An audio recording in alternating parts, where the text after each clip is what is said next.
All right. Welcome in, everybody.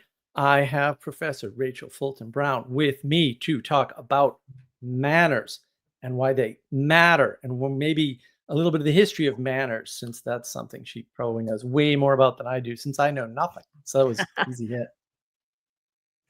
Thank you for having me back. I'm looking forward to the conversation.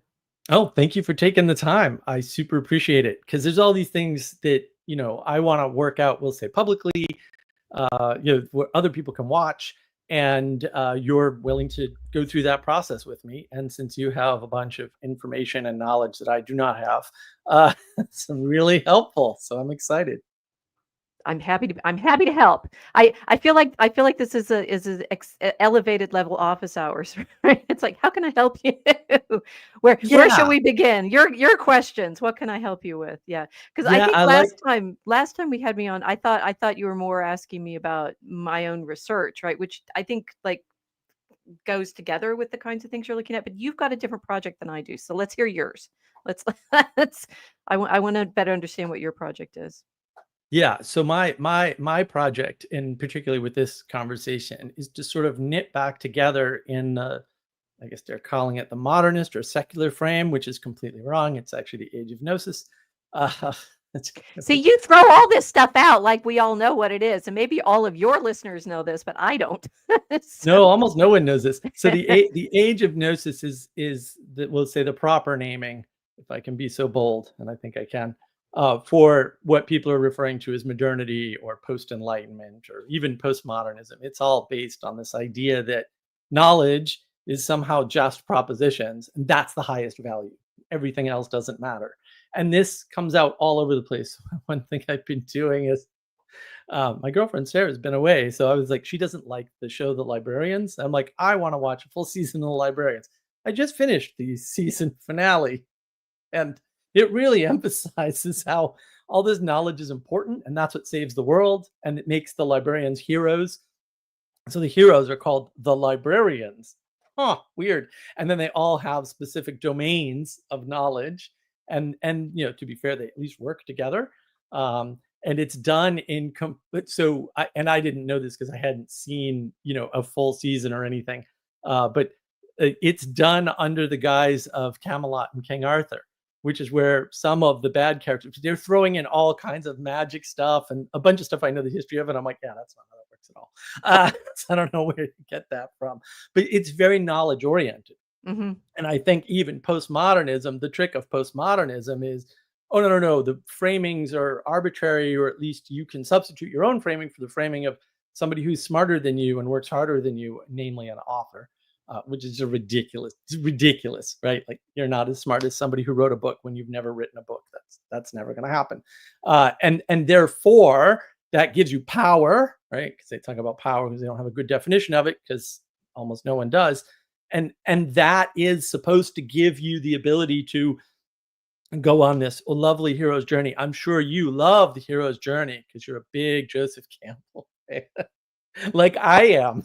So if we could go back in It's a time and hard murder one Winnie the person. Pooh hard stare. But anyway, so okay, so what the librarians? I watched that you mean the older show, right? It came out about 10, 15 years ago, Yeah, right? 2008 or something. Yeah, it's old. Yeah, okay. And that helps me situate. Yes, the claim that we live in this I mean machine called the library, I think Mm, is a really good way. And in the Mosaic Arc, we did an episode.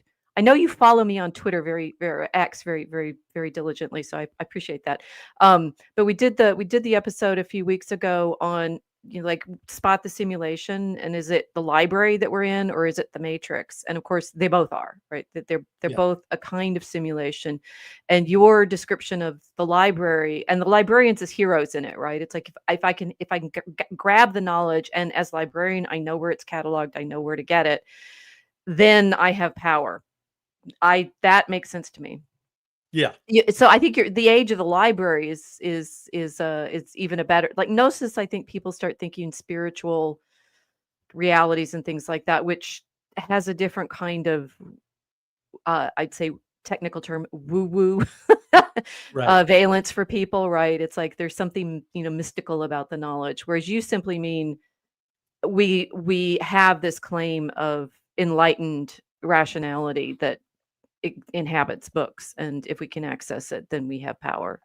Or inhabits words. Like a lot of people are doing the words as spells thing. And I'm like, and I tweeted about this earlier today. Like, if you really thought words had this power and they were spells, you'd be a lot more careful with your crappy sloppy language.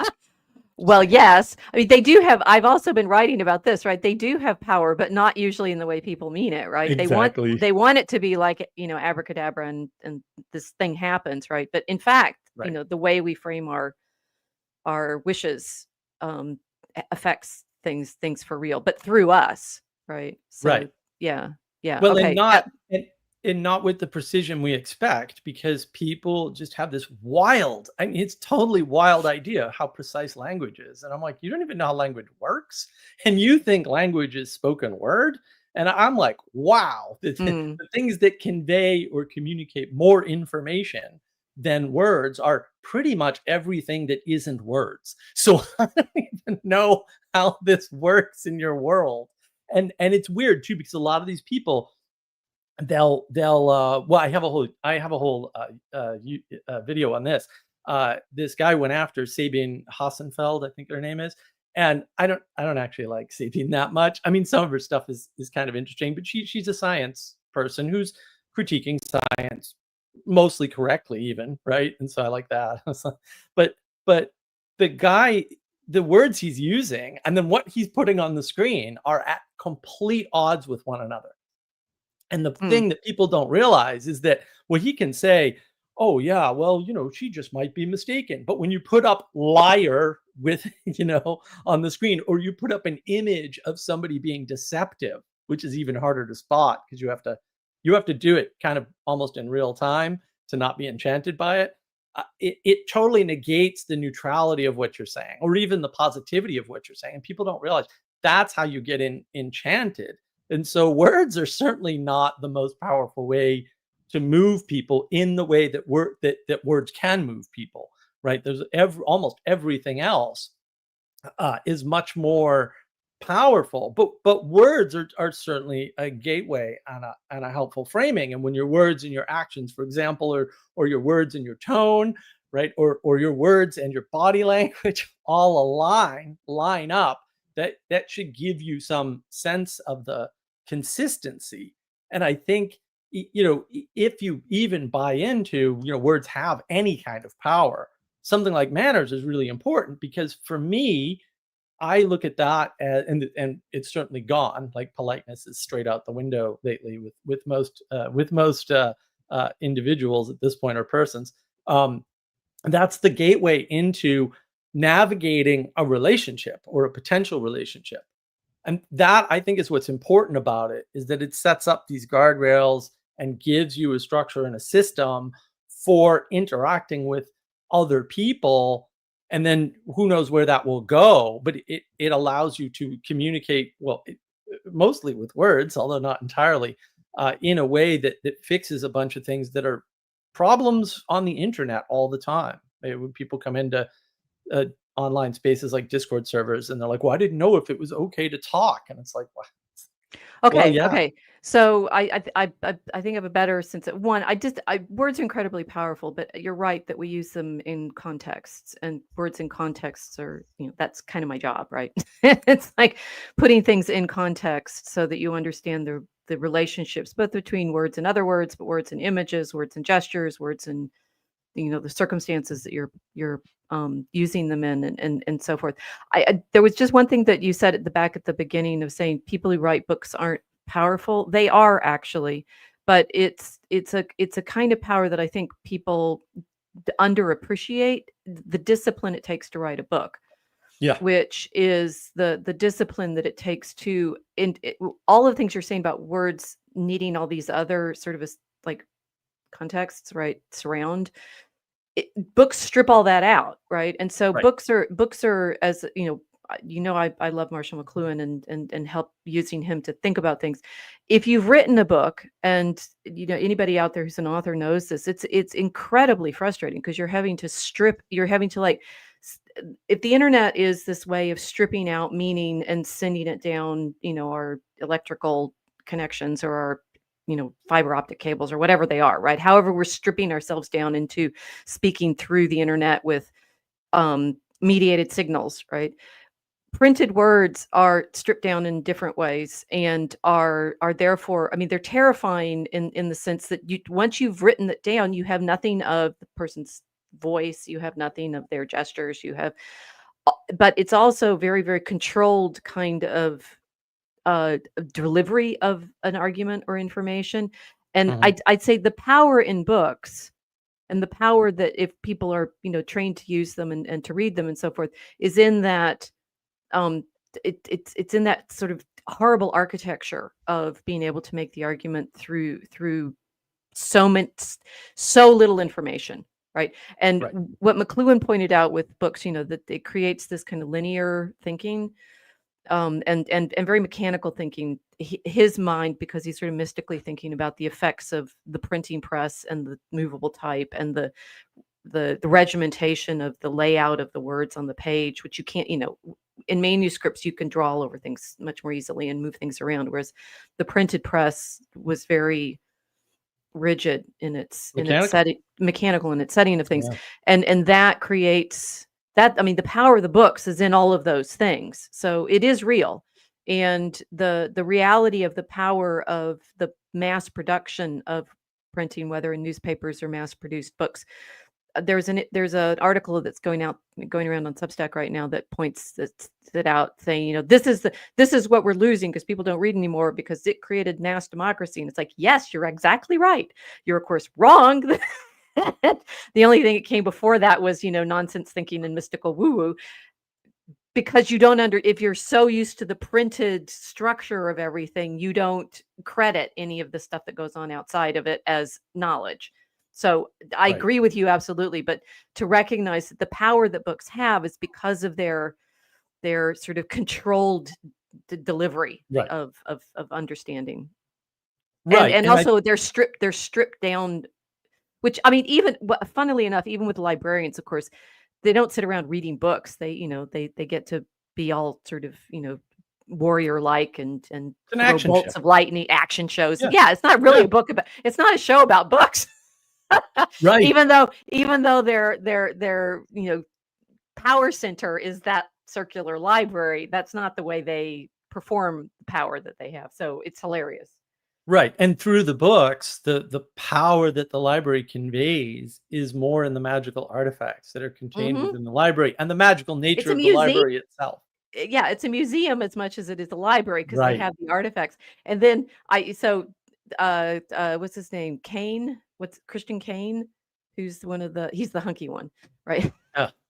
Guys, you got to watch this. Now he was in something else, and then I followed him from that. He was in Leverage, and then he ended up in Librarians. He's Oh, okay. also a very romantic singer. Oh, So, all of the stuff that like, I remember all of that, and I haven't watched that show in a while, right? That there's way more going on in it as a television series than allegedly a library. So it undermines its own premise. oh Concept. yeah. Yeah. Well, all of them do. And I think you make a good point. I mean, of course I have a video about meaning and words don't contain meaning, right? Meaning is content plus context. That's how you that Well, words that do contain meaning. Have you ever read the metaphor, the metaphors we live by Lakoff and Johnson, and they talk about words as containers? So we shove meaning in them and shoot them out through the and shoot them communication. out. Yeah, Yeah. yeah. That's something we do. Right. That's always the problem. But I think the postmoderns sort of have a point when they talk about, well, the author and the framing. And it's like, well, yeah, and that creates this confusion between the first person, the second person, which nobody talks about, perspective, and the third person perspective. Because as an author, for most texts, you actually have to employ all three, or at least you definitely have to employ some third person perspective. The minimum number would be nice, but the minimum allowed. But I think that's Okay, when people. this is what happened to us last time, right? It's very easy to go somewhere else than where I thought we were going. But okay, so anyway, I get a little bit better sense of where you're starting from. Tell me about manners and why you're worried about manners. Well, because for example, with things like postmodernism, and they say, oh, they have a point. I'm like, no, they actually don't. And Mm. it's rude to assume that you know more than the author or that you could frame something better than they could. Even if that's true, it would be rude to make the assertion that that's true. For example, like if you think the author got something wrong, you could just write a better book. But people don't do that. They go out and they say, "Well, this author really meant this, and Moby Dick is actually the tale of a lesbian adventure through the sea or something." Because people say crazy things like that all the time, and I Okay, think that to me, that's another rabbit trail. I want to know about manners. it would be. Well, manners is the thing that prevents people from doing things like that. Like again, it would be rude for me to presume that, you know, that your work is terrible because it's talking about the medieval and we really don't have that many texts from the medieval, and how the hell do you know? Right? Like that would just be that would not be good Okay, so manners. this is an interesting setup that you give me because we can I mean people disagree in academia all the time, right? That's basically our job. Right. So and so Yeah. said, it's the said contra of scholastic, Right. quaestiones that it's like academia is set up to disagree with people. Here's this claim. It's like Aquinas's, perfect structure that Mhm. I mean, he's not the only one using it, but it solidifies that in people's minds, right? It's like, there's a question, he gives right, set of answers, said contra. I say answer all how everybody else is wrong. Right. So simply saying people are wrong is not of itself rude. I think, Right. Well, and I even with the postmodernists, I mean, the claim that we bring ourselves to a text and have a frame of reference in which our interpretation happens, you can say that kind of thing without it being rude. So I think the rudeness lies in something other than simply the objection or the wrongness. See, I've just disagreed with you, and I hope I've been polite about it. right. Well, Right? So and I it's don't think saying you're wrong is no, as no, such the rudeness. no, but Okay. me saying you're wrong is because I don't have a degree. It's just that simple. Like I don't No, have a degree. I no, don't have any I understanding of disagree. well, and Because well, I mean, you're claiming well, this is fascinating, right? Because you're claiming a particular social relationship which prevents you from saying I'm wrong. Now, what I would say is, my ability to push back on you in this very interesting internet context, which is what you brought up, and I think that, it's like Discord servers and everybody fighting and yeah, stuff like that. That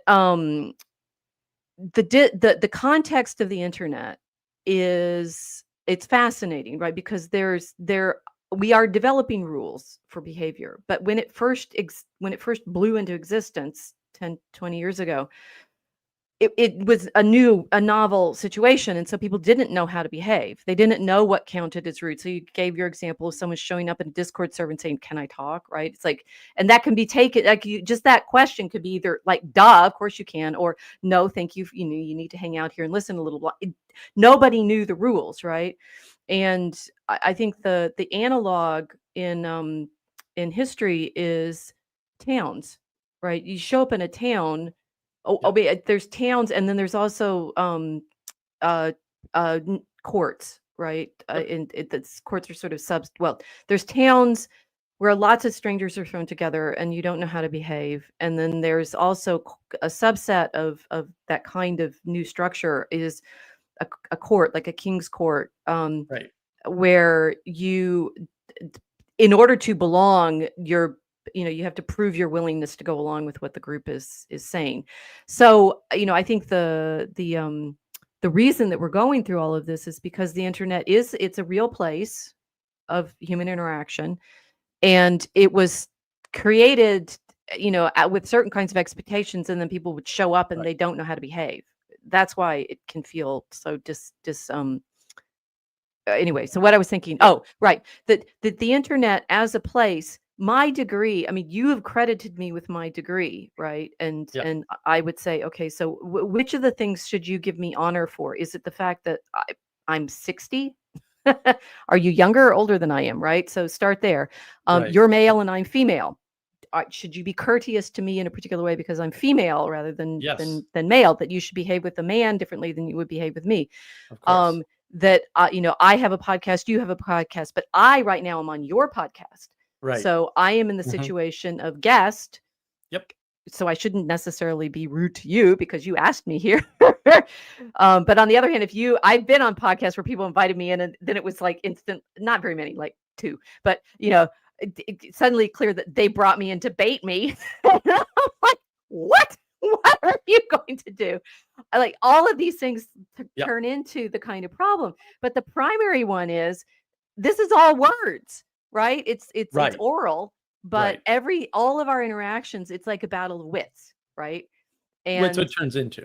Yeah. It turns into, and that's of course where the furor of the internet battles 10 years ago was at the level. It was very largely at the level of this sort of wittiness, which was a complete disrespecter of all the previous things I just said. Who cares how old you are? Who cares if you're a girl? Exactly.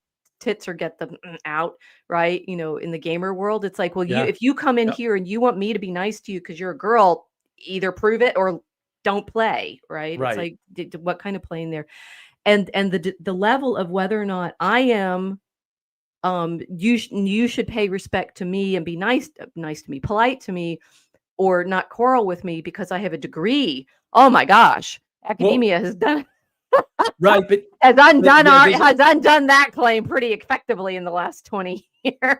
There's a ton of stuff wrapped up there. So part of my claim is that it's not objecting or saying you don't know what you're talking about or something, but doing so publicly might, right? So it's all context and hierarchy based. Right. And we've lost, everybody's rejecting hierarchy left, right, and center. Everyone's like, we need to tear down what we have now and build something different. And I'm like, I don't think that's a really good idea. I don't think you really understand. And so just to demonstrate this a little bit, because now we're in an area of history that I actually do know better than almost everybody else, the internet. So when all you newbies arrived on my internet, we had rules. This is what he's really upset about. You all broke them. Get off my lawn. In terms of the internet, I'm older. I've been on it longer. So, right. And that's actually really important because it's like, I was here first. So many, like a good deal of human social behavior depends on the I was here first claim. Right, which is very similar to the claim about private property. If you put work into a property, that's your property, right? That's how homesteading works and all this stuff. And that's super important. But I think because we've lost hierarchy, we don't have proper manners. Because again, it's not like within academia, and I have a video on the fall of academia too that I did recently, right? The part of the problem with academia is a bunch of things that are allowed within academia, assuming you're in academia. And I've never been in academia, although I'm ridiculously, having grown up in Boston, I'm ridiculously familiar with academics and academia. I used to roam the halls of MIT and Harvard all the time. So you've just declared yourself a Yankee, and my Southern is activated. I'm a Southerner now. So, well, then you should know what manners are. Carry on. I'm not good at them. Yeah. This is why I can teach you to be Southern. Be happy. We will deal with this. Excellent. The next time I'm in the Chicago area, we're doing it now. Carry on. The last time I drove through, I couldn't stop and say hi. But next time I'll spend a time up there. So but this is all of these things matter for you because you grew up in a particular region. Yep. You have and have not relationships with certain institutions, but in the very context in which we are right now, you've been here watching other people arrive. Yes. Yes. Right. And we had rules, and a lot of people will say things like, oh, nobody knows how to use the internet. Nobody knows. And I'm like, no, we have rules for all this stuff. And you guys are all trolls because you're all breaking the rules, which is effective. It's not the only aspect to trolling. It's effectively one of the aspects of trolling is breaking the rules and kind of expecting to get away with it because you have better command of a certain vocabulary. And that works wonderful until you meet somebody who has better command of vocabulary than you do, and then you're all done. And that's that's what it's the troll dueling. words Yeah, were. it's a kind of dueling. And that's what I was thinking. It's like there was a situation, particularly in the 18th century, where we know social mobility was such because of the kinds of movement people were involved in, right? There's all this travel going on the ships from port to port and things like that. And, a charlatan like Casanova, for example, or, he actually had connections in a variety of ways, but he could just show up at court. And if he was witty and well-dressed and, persuasive, I mean, probably drove the actual nobility nuts, right? Because you have these new people that can come in and troll so effectively that everybody goes over to their side. Right.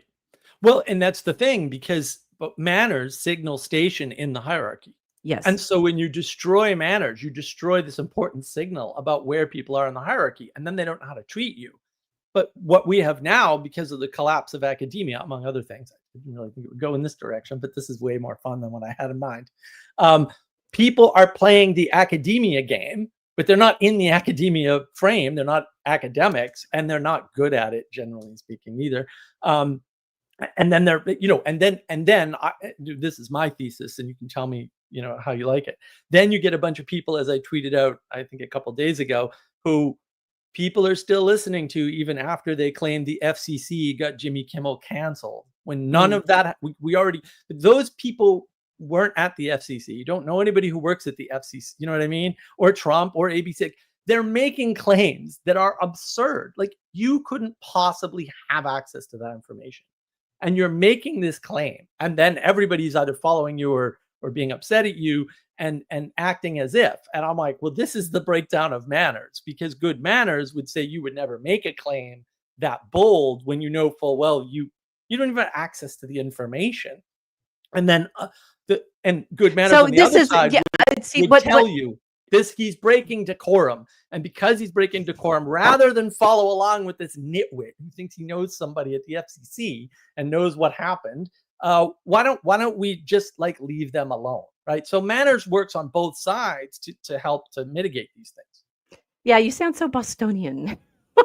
Well, I'm but the thing is, this is okay. So first rule of manners is appreciating your own deep rooted convictions, what they are.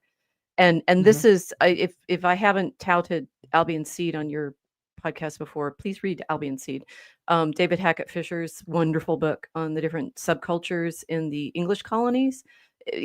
Fisher's gone on to write books about the subculture in other elements of American history, but the first one, the big one, is Albion Seed, and it's on the 4 different cultures of the original American colonies, right, as it were, the United States. And they're the 4, right? The New Englanders, the Midlanders, the Virginians, and the Borderers, the Scots Irish.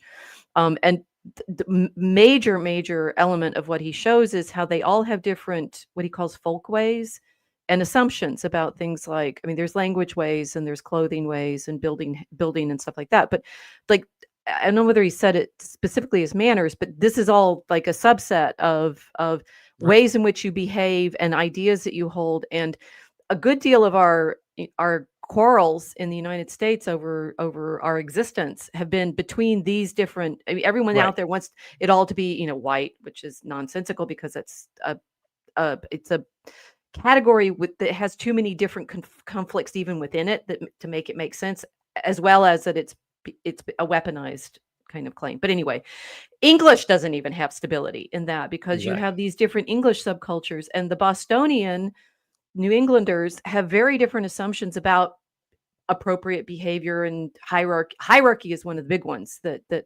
Fisher points to. Then, for example, the Scots Irish Border Southerners, like my family, right? And the feeling of you're being rude and you're not respecting whatever social hierarchy or system we all agree on. Basic. It's absolutely basic.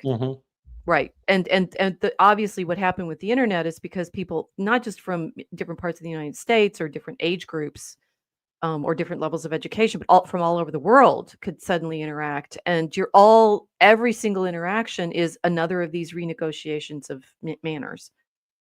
Absolutely every single one, particularly when people drop into your chat and they suddenly, they sort of, they do like, do you know the Blackadder character Flashheart? Yeah. Comedy. Yeah. Just shows up and it's like, I'm here. I'm wonderful, right? And Trolling. Yeah. the guys that show up in the chat rooms and do that and that expect all the rest of us who it's my chat room, you're going to behave in my chat room with the way my rules are. Here they are. They're linked, right? First thing you do is salute, right? They don't. People don't know how to behave when they show up in this new situation, and some of them Right. come in quietly and wait and see what what's going on. Some of them blow in, try to take it over. Some of them drop bombs and go, ha ha ha, you can't take it, and leave. Right.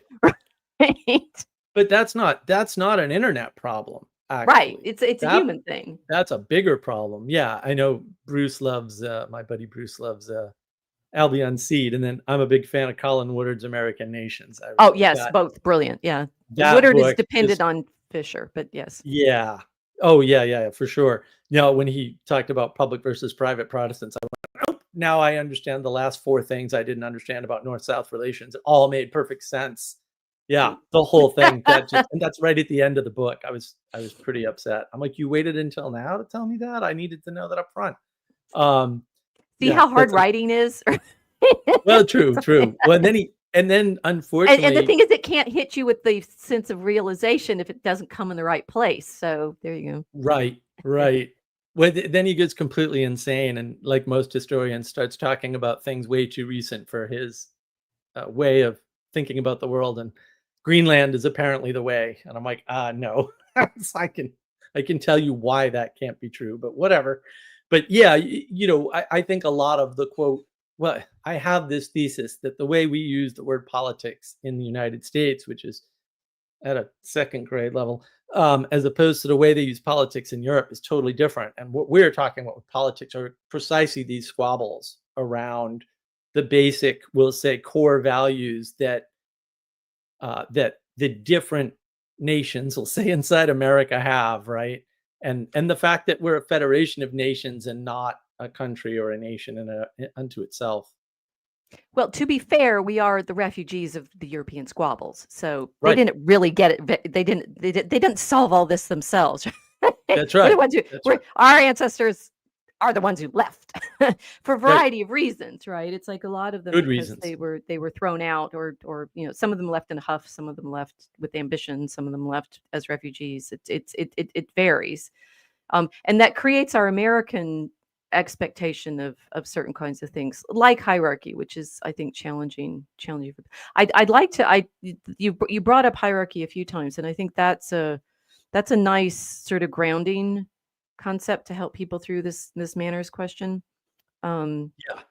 I also had a thought with you're talking about academia, right? So, for example, within academia, there's all sorts of the fancy word is socialization, right? It's like, have you been socialized to behave courteously in these intellectually fraught situations? And it's frustrating right now, obviously, in academia, where some people have decided that the best way to interact intellectually is to scream, which it, exactly how do you get this in your head, right? It's like your best behavior is to disrupt the situation. No, your best behavior is to sit calmly and argue, not shoot people. Right. Right. But below the level of that kind of engagement, there are ways in which, and I think the vast influx of women into academia in my lifetime, including me, is another element of this. That men and women's groups have different standards of politeness and hierarchy and behavior, right? So Right. men's groups tend to, she says, generalizing wildly, not having any access whatsoever purely to men's groups, because guess what? If I'm there, I've disrupted it. But anyway, from what I understand, men's groups are more comfortable creating hierarchy with actual competition between each other. Yeah. Fair? Yeah. Oh, yeah, absolutely. Oh, no. Yeah, I see it in sports. It's great, right? And if you let women in, immediate disruption. Complete and immediate disruption. And even I have a little comic on this called Lobster Side. It's on my blog. I can send it to you if you haven't seen it, where the characters are toys, and the opening setting is they're bears mainly, but there's also a dragon. and an elephant. No, the elephant comes in later. Anyway, they're toys playing a little game, which is a dice rolling game, which is actual, like it's rock paper scissors basically, but with dice. And the boys are arguing about like whether or not this should happen and that should happen and what strategies they should use. And Fencing Bear, my bear avatar, shows up and says, "Can I play?" She's a girl, right? And there's a gentleman bear who says, "Yes, do you know how to play?" And she, being one aspect of me, says, "No, but I'll watch, right, first, so that I'll figure out what you're doing." So she's sitting there watching, and the boys are playing, and one of them is trying to explain the rules to her, and she's like, "That's great." And then my other character, also Fencing Bear, but in a dress, right, but as an academic, shows up, and she says, "Oh yes, I know this. I've studied." At which point some more girl toys show up. They're all pink. And she lets them in. By the end of the comic, the boys' game has been completely destroyed because the girls have brought in different colored dice, which don't work. They've taken out some of the structure of the game, and it's all very nice and this is much prettier, and everybody can belong, right? Right. We can all get along. And the thing is, the gentleman bear who was polite and let the first girl in didn't know what he was doing, right? Because he should have just said no girls allowed, right? Because once you let one of us in, the whole dynamic is going to shift. And the thing is, some of the men are going to be courteous and let the women in. But if you let more of the women in, they will change the game, and it will be their game, not yours anymore. Flat out. Yeah. Yeah. Well, even one woman changes everything because women point, and when they're around, just things change automatically. Everything changes. Oh yeah, absolutely. Once there's one in there, the men adjust their behavior to yes, exactly, right? So that being like the primary difference, right? If you've had men's spaces and the women all show up, and the women are, as far as the men concerned, horrifically rude, right? Because we Right. never behave the way we're supposed to. That's true. We can't. I mean, it's like we just even you could see it was so funny from me being me and knowing this. Right? I will break the game even when I'm trying to preserve it. It's so frustrating. Right. Well, and it's a good point. I think the number one way in which manners were used, person to person, we'll say. So you've got, where you are in the hierarchy, right? What kind of manners you meet people with tells you everything. Oh, they must be a nobleman, right? Even though a lot of people would get in without being noblemen, because they were able to observe and they were able to mimic. But the number one way it's really used is male-female relationships and Right. how to navigate those relationships. Like, are we dating? Is this serious, or is this just a playful thing and you're going to go your own way? Or is there a possibility here that you'll introduce me to your hot friend? And, all of that stuff is navigated and negotiated with manners. Every time I hear somebody, a young man struggling with dating, I'm like, man, I'm so glad that I didn't end up with not understanding. Are we dating? Are we not dating? Are we just friends? Are we, and there's always some of that, but the degree that these people have it, I mean, the younger generations, I'm like, what, how are you not going insane? And then I look around and go, oh, you are going insane. Never mind. They are going insane, and they're not getting married. I Right. mean, Right. they talk about it regularly now, right? And you start seeing that. So this is what I understood after our previous conversation, that your intimacy crisis is more along these lines. Like, how do people actually connect anymore? Yeah. Well, the Okay. intimacy crisis is the source of the meaning crisis. And one weird way to think about it is to say the meaning crisis is how men feel it. The intimacy crisis is how women feel it. But the crisis is more around the loss of the access to the poetic way of informing the world. And the reason why we are pretty sure that that's 100% what's going on is that even with men, the men that are struggling with the meaning crisis, they all don't like poetry, as in they all don't get it. And we've actually been able to fix that. So there's ways to fix it.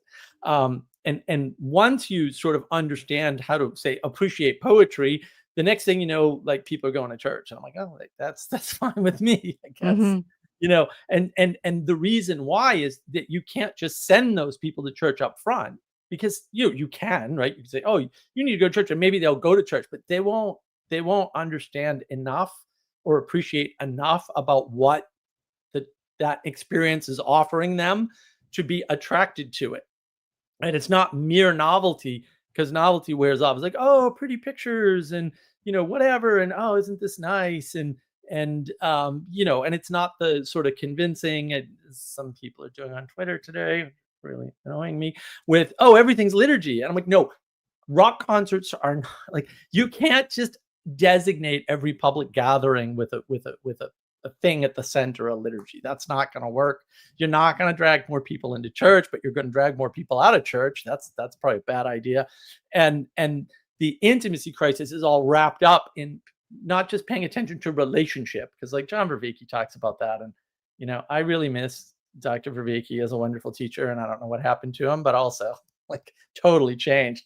He'll talk about relata, which makes me homicidal. It's like, no, there's a quality, not a quantity, a quality to relationships. And if you don't understand that, you don't have access to intimacy. That you need to be able to understand, what is the relationship? What is the quality of the relationship between me and someone else? And the way you negotiate that, we'll say, with not just propositions, but also propositions, is manners. Yeah, right. That's how you feel your way through these relationships. That's how you navigate at the surface level, at the very surface level, that relationship, to figure out, well, how rude can I be to Professor Rachel Fulton Brown right now? Will she get the joke?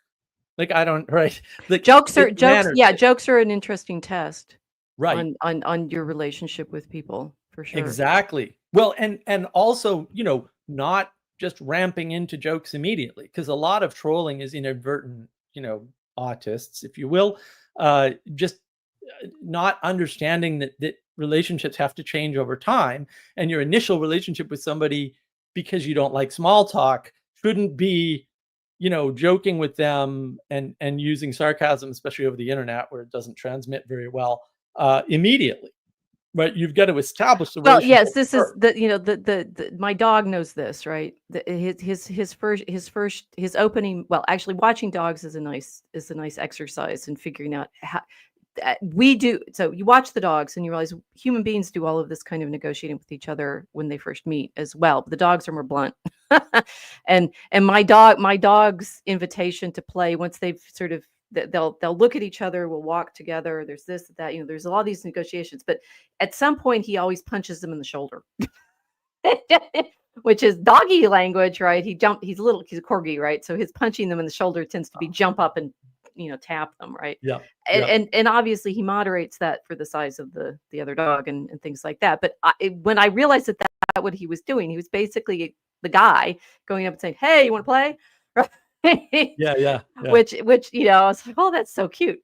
So one, at the primary level, we were made to interact in person, right? We're cooperative creatures. But we're made to interact physically in person with other human beings. And what you and I are talking about online, having not met in person before, is these abstracted relationships. It would be with like the etiquette for writing letters or something, right? It's like we now, people know, like either emails or text or DMs or I don't know what, right?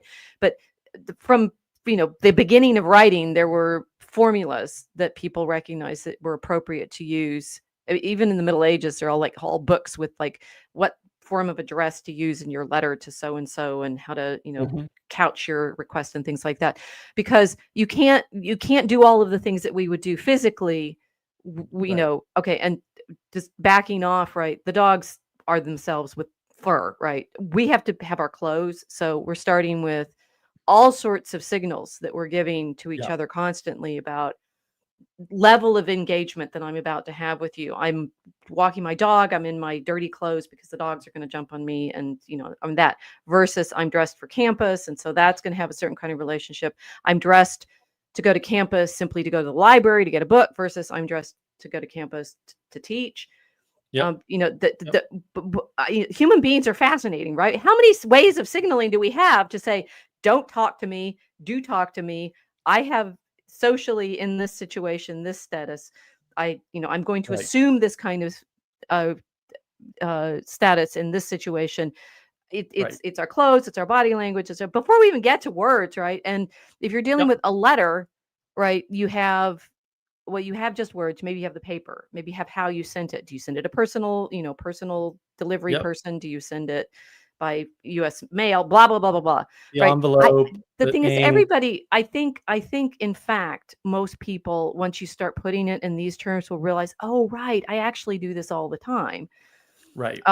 It's. I mean, autists famously don't pick up on all the cues that other people are giving constantly. But on the other hand, autists actually, because once they get through the horrible pain of not picking up on those cues, start realizing they need to look for them, and then they overdo it. So Right. Right. they're like trying super duper hard to be polite, and it's like you're still faking it. It's like it's poor guys, poor women. Right. I mean, And that's all of this, I mean, it's like, to talk about the intimacy crisis. This is the human crisis, right? We are desperately trying to figure out what my dog can do, which is punch each other in the shoulder and say, let's play. Right. right. And it doesn't, and obviously it doesn't work for him. This is just dogs, right? Dogs are so much simpler than we are, and it's still hard for them. Some of them Right. get in growl fests. He's got a brother in the neighborhood. They can't stand each other. From the same parents, and that, like, one, he's older and when the other one's younger, and they growl at each other whenever they see each other, and blah blah blah blah blah. I mean, what I think, when I was thinking about what I could bring for you for your conversation, um that what we with the manners crisis is a practice crisis. We Right. don't do it enough. I mean, It's not this is formed.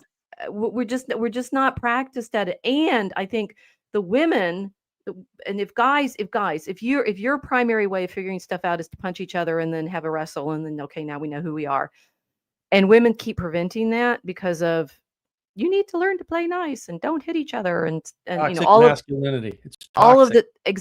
the socialization that you should have been going through, if it's been short circuited over and over and over again for most of your childhood, you won't know, because you've never Right. practiced it. The dogs have to learn it, right? The dogs, when they're Right. puppies, have no clue, and the older dogs have to growl at them, or that's what the younger brother of my dog never took the hint.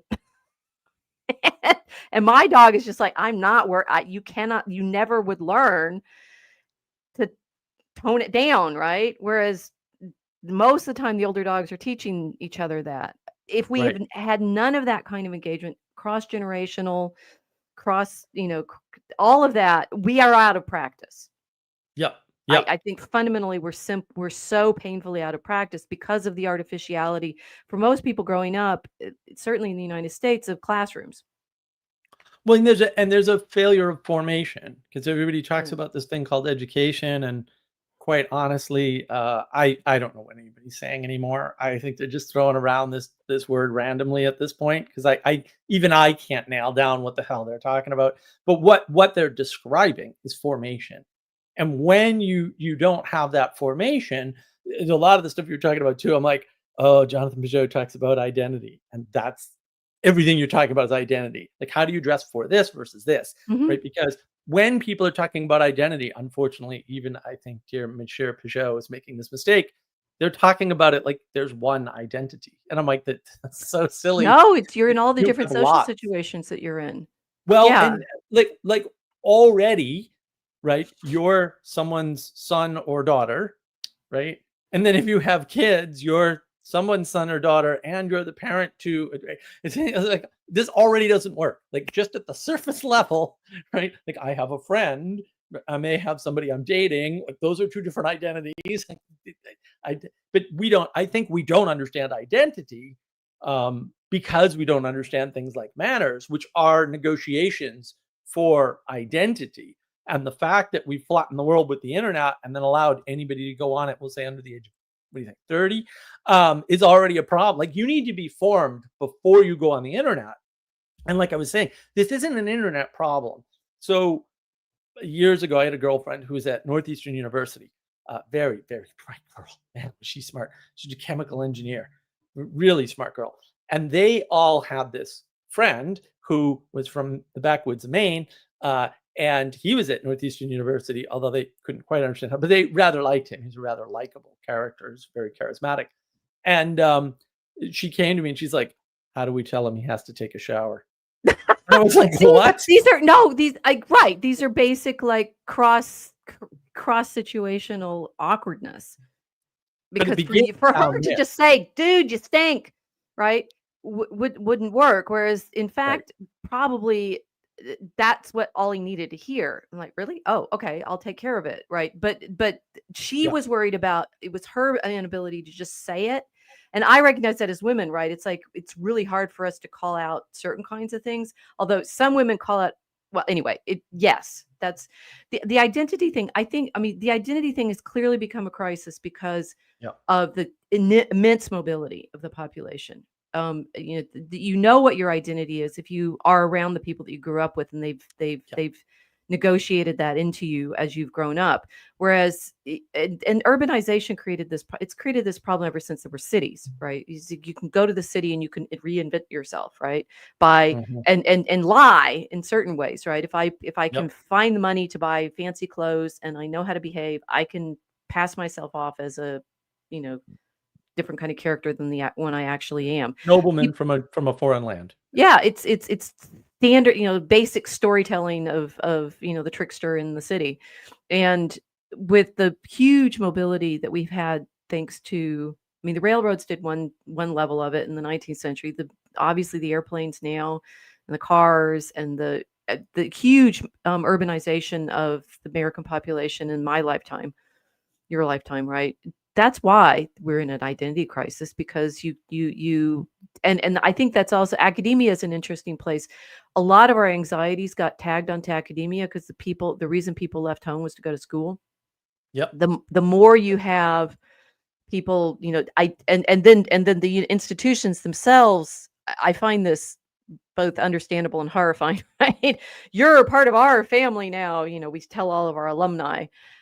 An alumnus is like, the nurslings, right? They're all our little nurslings that we've sent Right. out into the world, and you're still part of this. And then people, they're encouraged to buy the merch and they're encouraged to come back and, reconnect with their family reunions of the alumni networks and so forth. And you'll see people wearing, put the stickers on on their car of all the different places they've attended and such.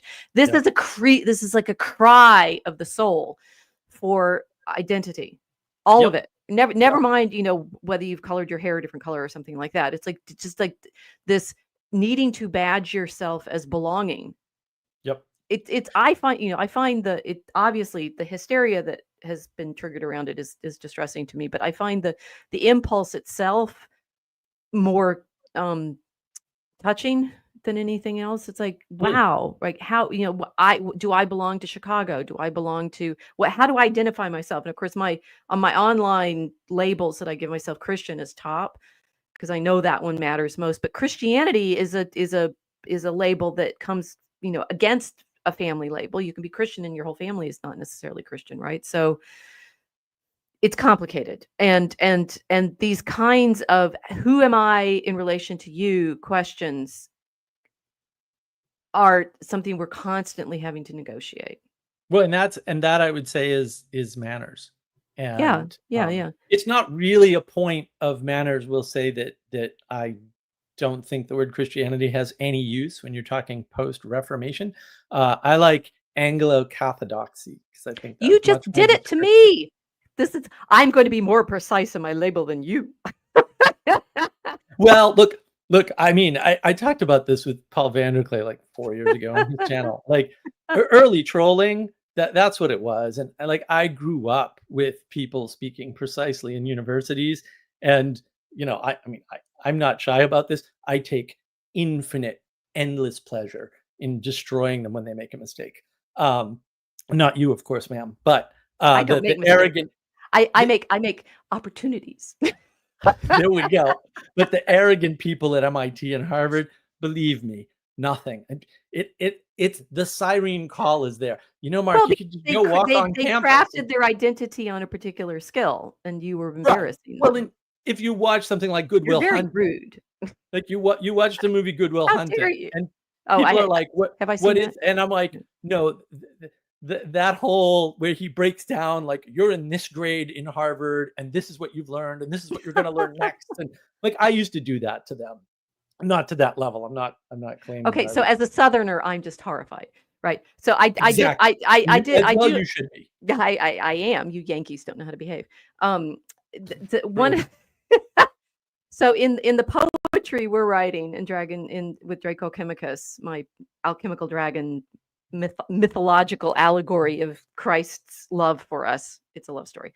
Right now we're writing Act 4, and it's set in a kind of 17th century mode, right? They're in Mhm. a royal court, and it opens with a scene where the king and queen dance. We had to learn how to dance the minuet. That was like cool because it's a very interesting, very precise kind of. I learned that Oh, really? That's neat. in Don't distract me.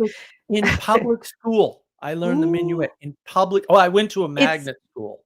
okay. So dancing the minuet, when it manners back, it needs to learn to dance, right? Right? And dance this minuet. It's you must know this. I only know it from watching these videos, right? It's like it's touching hands basically like this. Square Yep. dancing is a kind of folk version of But minuet, I you think. touch and you move away and you You touch. Yeah. touch and you move away, and it's very controlled. Whereas like the waltz that came in the next century, it was like, oh my gosh, horrendously touchy, right? And how like erotic and stuff doing the waltz because they were bodies to body, whereas the minuet Mhm. was in and out In and and things out. like that, Yep. and very controlled, right? Well, anyway, as we're writing this scene with this court and the minuet and stuff, we said, oh, we need to learn what their manners were like as you were asking, right? It's like how would you behave in a court in the 17th century? Um, I think I asked Grok for some suggestions, and Grok is a good search engine if you're looking for this. Like, go for the new material that you haven't heard of before, and it pointed me to this handbook on civility, right? This Mm. rules of civility for persons of quality, basically. And I'm reading it. It's a 17th century publication that came out it's associated with Louis XIV's court by someone who was at that court, but he's actually drawing on older handbooks of etiquette going back to the Jesuits, then going back to the 16th century. So it's a sort of courtly behavior. And when we read it for writing Act 4 and thinking, oh, we're going to learn all of these, intricate, secret details of how to behave at court, I'm just like, wait, I know all of this already. And then you realize, of course, it became a standard sort of uh, Right. description of behavior for the American South eventually, right? It Because you yeah, carry these it these filters courtly down it through filtered it society. filtered down, and I promise you, much of it is, for example, not embarrassing people, like you just delighted saying that you delighted in doing at the universities. Yeah. There are so I have so many barriers around me as an academic for what I can say, and they're in my Right. head. They're not in academia Right. necessarily. They're in my southernness about the degree to which I can make you feel dumb, for example, Right. right? Right. I'm perfectly well aware how smart I am because I was tested and promoted and oh who knows what, right? But the thought of my stand using that as a way to make you feel bad, oh my gosh, I would be under a rock for weeks because it would hurt me. It would offend my Yeah. sense of appropriate civility so intensely. And Mhm. there were other things like about wearing hats or how you greet people or Yep. going to your house or things like that. But what's interesting is these rules. One, you have to learn them growing up because your parents your mother Yep. really beats them into you a lot saying you don't do that, right? And then you just think it's real, right? You have no idea why Yep. you're so convinced that this is the right way to behave. But if you grow up in a different social formation and you don't get all of these things ground into you by um, repetition, I don't yeah in that sense I don't know how you learn them, right? Right. It's you're No, always they're formed. you're going to be with your what you learned as a child. Yeah, Yeah. it's more formation than learning. I mean, I think I can Yeah. differentiate learning and formation, but yeah, it's more Mhm. formation than anything else. And I think so on the early internet, the way we knew the etiquette of the early internet was we brought an etiquette with us because we were all trained in the etiquette. The Right. difference with today's internet is that no one's trained in etiquette at all. No one knows what manners are. No one was formed. And I think that's also why the public school issue is so big, and people are going, no, no, you can't send your kids to public school. They're like the enemy. And I'm like, I keep going back to this story. So I have some friends in New Hampshire. My best friend lives there, and his kid was brought up under very, well, let's say, reasonably conservative sort of idea. Um, and they sent him to public school. Didn't have the money to send him to private school, and it shouldn't be a big deal. It's Merrimack, New Hampshire. It's relatively whatever. It's kind of blah. It's right in the middle of everything, right? In terms of society and hierarchy for New England. For New England, let me be clear. Yeah, I know the Southerners are all freaking out, and Really? you know, How they not surprised am I? exactly. You need a fan. You gotta have one. Oh, I You need actually one. do. I got it in Rome this summer. All the women had fans. Of course they did. Otherwise, they weren't women. Yeah. So the teacher brought up some climate change thing, and he was not having any of that. So he spoke up in class, and the teacher threw him out. And then she had a parent-teacher meeting, and my buddy and his wife go, "Well, listen, he's right. And if you don't want him disrupting your class, then when you talk about that, you'll have to excuse him and send him to the study hall." And the teacher was like, "What?" And I'm like, "Yeah, that's how you solve the problem of public school. If you form your kid with good ideas and they hear bad ideas and they speak out, that's kind of what they're supposed to do anyway. And that way your values are reflected in the school and not the other way around." But that's why the schools are a big battlefield right now, colleges included, right? It's because people haven't been getting formed by their parents, and Well, then they they're are getting stuck formed. in That's these. the problem. They're formed to fit in that situation. Well, And they and get one, formed by being there. Yeah. right, and one, that's a woman. I mean, Yeah. this is Yeah. where I as a fencing bearer, this is me as a fencing bearer. It's like, I'm going to fight you. That's also a kind of Southern thing. So on the one hand, we're excruciatingly polite, and on the other hand, we'll fight you. Right? Yep. Yep. Go figure, And confirm. right? And she just didn't want any. She had put herself, that teacher you're describing, had put herself in one kind of in one kind of relationship with her students, whereas I am like, I'm your teacher. I'm, here. I'm going to keep you safe. Now bow, right? And Yep. the Yep. the problem for the teachers That's the that trade-off. don't have that vision of a classroom, if as far as they're concerned, they're horrified. If they've lost control of it, their whole world collapses because Yep. they're just their terror is losing the behavior of the students. Whereas mine, I just know they're going to behave because I expect it. Mhm. Right. Right? Again, these are, I mean, they're regional and they're also sex specific to what kinds of behaviors we can encourage, I Right, but think. that Yeah. that formation is really important, and when you don't get Yes. it, you end up. So it wasn't just the showers, that that my that this guy didn't do at Northeastern. He also didn't wear deodorant, so that was the next battle I had to fight because he wasn't brought up like this. He was brought up in the backwoods of Maine, and fair enough. He was very bright, like he was able to go to college. Maybe he shouldn't have been there. That's a different discussion, but he was not prepared with the social requirements for being in groups of people in that environment because he just grew up in a totally different environment. The backwoods of Maine is very, very different from Boston, especially Northeastern, which is a cut above. We'll say it's not the top or anything, but it's certainly a cut above. We'll say certainly the city goes a lot further down. Even back then, it went a lot further Well, down. that's, yes, the New Englanders were townspeople from East Anglia originally. And the Right. Maine people, some of them are, I mean, the Scots Irish borderers, they're the ones everybody hates. Us. Right. And what's interesting is like the Scots Irish, my Presbyterian ancestors, I mixed in with German, and the mixture of Scots Irish and German is hilarious, right? Because That's pretty Germans hilarious. are incredibly polite, right? And very sweet and behave, and getting them thrown in together with the Scots Irish Presbyterians. Oh my gosh. Right. It makes my family quite exciting in some I respects because bet you it could does. feel both layers in there.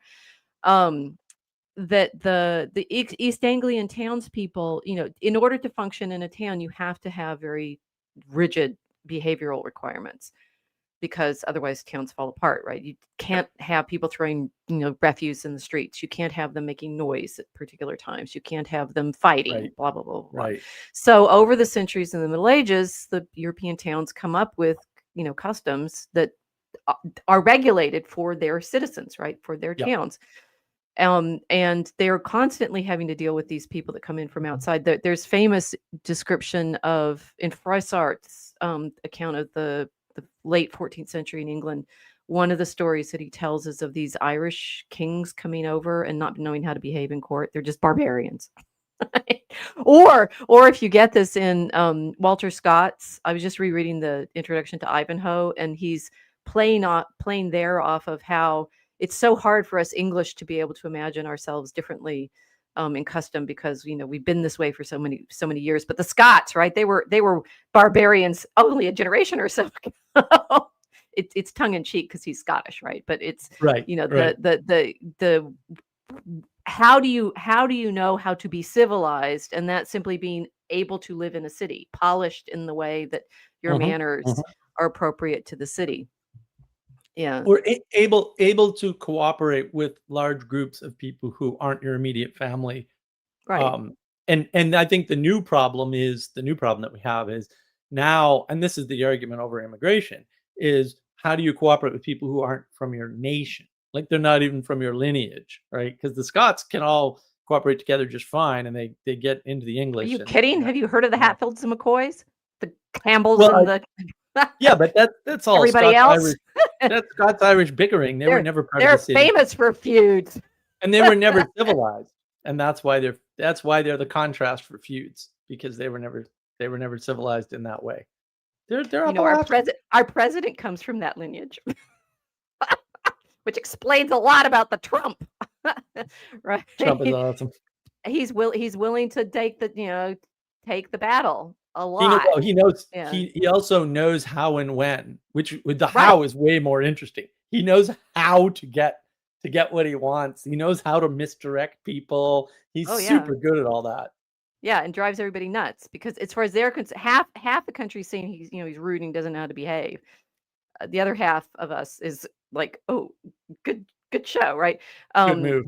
But so I think, the mass immigration, obviously, it's massively different expectations of civil behavior, and because the people, the immigrants, are coming in big enough groups, they don't have any of, like your friend from Maine, right? They don't have any of the pressure of a functioning group to tell them not to behave that way. And unfortunately, if one of your civilizing agreements is don't rape, I did this little thing 10 years ago, right before Trump announced his first candidacy, with 3 cheers for white men. My life has been so exotic since then. But my cheers were chivalry, consensual marriage, and women's right to vote. And if you want to challenge me on this, freedom of speech, right? But chivalry has been still my and the consensual marriage has been absolutely critical. It's like, women, if you expect to be able to not be molested in our society, thank the men, because they, over the centuries, regulated themselves by beating, like my dog beating up on his younger brother, right? The men telling the other men, you can't do this. Right. And you touch my sister, that or this woman walking down the street. And de Tocqueville talked about this, how, and even he spends a lot of time in New England before he travels around the rest of the country, that the American women expected to be able to walk down the streets without being harassed in the early 19th century, and he saw this as something remarkable. Right. Yeah. The chivalry of the country was so strong that rape was unthinkable. And therefore the women felt that they could have the liberty and independence that we do. But that's completely within this regulation of the sexes. Yeah, and that's a function of the Puritans, who my friend Bruce will tell you did not go far enough. If you so much as were rude to somebody, you could end up in the stocks, man. Like, New England was tough. Right. So there were strictures on misbehavior in the past, and what's funny is I can say I can't even be rude to someone who's being absolutely stupid. And you'd think I would take I'm an academic, don't I take pleasure in that kind of thing? And it's like, no, I'm sorry, I can't. I don't get that pleasure is not accessible to me because of my training as a child in the South about, particular, you don't make people feel bad for these kinds of reasons. And I actually think that's a good thing because, Yeah. you are assuming a great deal about people's abilities simply because they can do one thing and not another. So it's a good caution. But yeah, And manners are the negotiation, we'll say, both horizontally and vertically, of those interactions. It's how you get right. from interaction A to interaction B, and part of manners is how quickly you move. Right? You don't want to meet somebody and ask them their life story. Like that doesn't, like what's your biggest trauma? It's like you don't do that when you meet somebody, right? You kind of Right, find but out, fill out what what they're all you're about. lamenting is what you're lamenting is the mixture of all of these expectations in on our current moment. And the thing Right. is, I think we're actually the shock of the internet has subsided to a certain extent. That I mean, the different social media platforms, like everybody's laughing about Blue Sky is the pit that it is, right? And they're all lamenting that X is this pit that they think it is, and we enjoy one or the other, right? That people have separated out onto different platforms, and the different platforms actually have different expectations of behavior. Right. Now it's Right. less like chaotic. So you behave in one way on Facebook, and you behave a different way on Twitter, and you behave a different way on Instagram. I guess I'm not really on it that much, and that this is like we've got all these different little in Mosaic Arc, we call these e-duchies, right? That people have learned to behave under different leadership. And so Right. Elon set the standard for behavior on Yep. X. Whatever Zuckerberg's doing, we don't know. But right, these lords of the different internet platforms are also establishing manners in Right. their regions. Well, and it's not only the lords. So like Twitter, a lot of people don't know this. Twitter did not have, at least initially, any special function for hashtags. Mm. Hashtags came about by the users manipulating the algorithm using hashtags. Like, then really talks about the algos got me. I'm like, you can control the algorithm quite well if you know what you now. I happen to be computers is my thing. I know way more about these things than most of the people doing them actually, because they're a bit dumb now. Thanks, academia. You ruined computer science. Uh, Not you personally, of course, but You've got a lot of yeah, chips on your shoulder. that. Oh, you have no I think you idea. need to learn defense. No, you have no idea. Many, many, many, many more. But that interaction, because it is a negotiation. Like the users made hashtags work, and then they were like, "Oh well, these users are using this anyway. Might as well put it in the algorithm, right?" And then how you do that, of course, changes. Now the power shifts to some extent, right? And that's fine because power is going to shift. But and I guess now, according to Elon, you don't need hashtags anymore. Like it's not necessary. I don't know how that works. I'd be interested to see what he's doing with that. Um, but that negotiation, that's part of manners. This idea of being able to negotiate the the social interaction is what manners are all about. But we've lost even the idea, much less the valuing of the manners, because we're valuing the words. Well, who knows more words? Who knows more history? Who knows more this, that, or the other thing? No, I And see, that I disagree with you. I think we're constantly negotiating the manners. I mean, just now, we are right now, right? And that's why I'm saying I think the Wild West feel that we had in the internet in the in the aughts or the mm, teens was that chaos. And now we're making little towns and they're all agreeing laws. And like Deadwood is always my favorite example of how this they tried to show this in the television show. In the early episodes, Ian McShane is being as rude as he possibly can be as yep, as the bartender. And with I only watched the first two seasons because I didn't like what they did with the child getting killed. But anyway, um, even by then in the second season, they're already trying to figure out rules for the town. yep, So I yep. mean, I do think we are trying to figure out the rules now on the internet, and it's interesting balancing them with the political expectations of the giant well, whatever, right? Why YouTube now apparently is not going to be censoring us for saying things about elections and COVID and things like that. We can test it. Is interesting. Like all of this is a constant negotiation, which is in fact what politics is. It's the negotiation of Right. how to live together. Yeah, well, in the American context, certainly that's certainly true. It's Just not means just city. about It's politics. It's yeah, it's yeah. the It's the it's the right. negotiation of It's the how to run a city. polis. Yeah, Yeah, it's how to run a polis. yeah, yeah. We don't treat it that way. We should talk more about voting and power, whatever that's supposed to mean. I think the problem with the internet is that what you're describing keeps happening, and the cities keep getting destroyed, and then new things come up at a remarkable rate. Like the rate of change on the internet is so ridiculously high, and I think the reason why people don't see it is because it's sample bias. You're seeing the survivors. It's survivorship bias, type of sample bias. You're seeing the survivors. You're not accounting for all the things that go horribly wrong.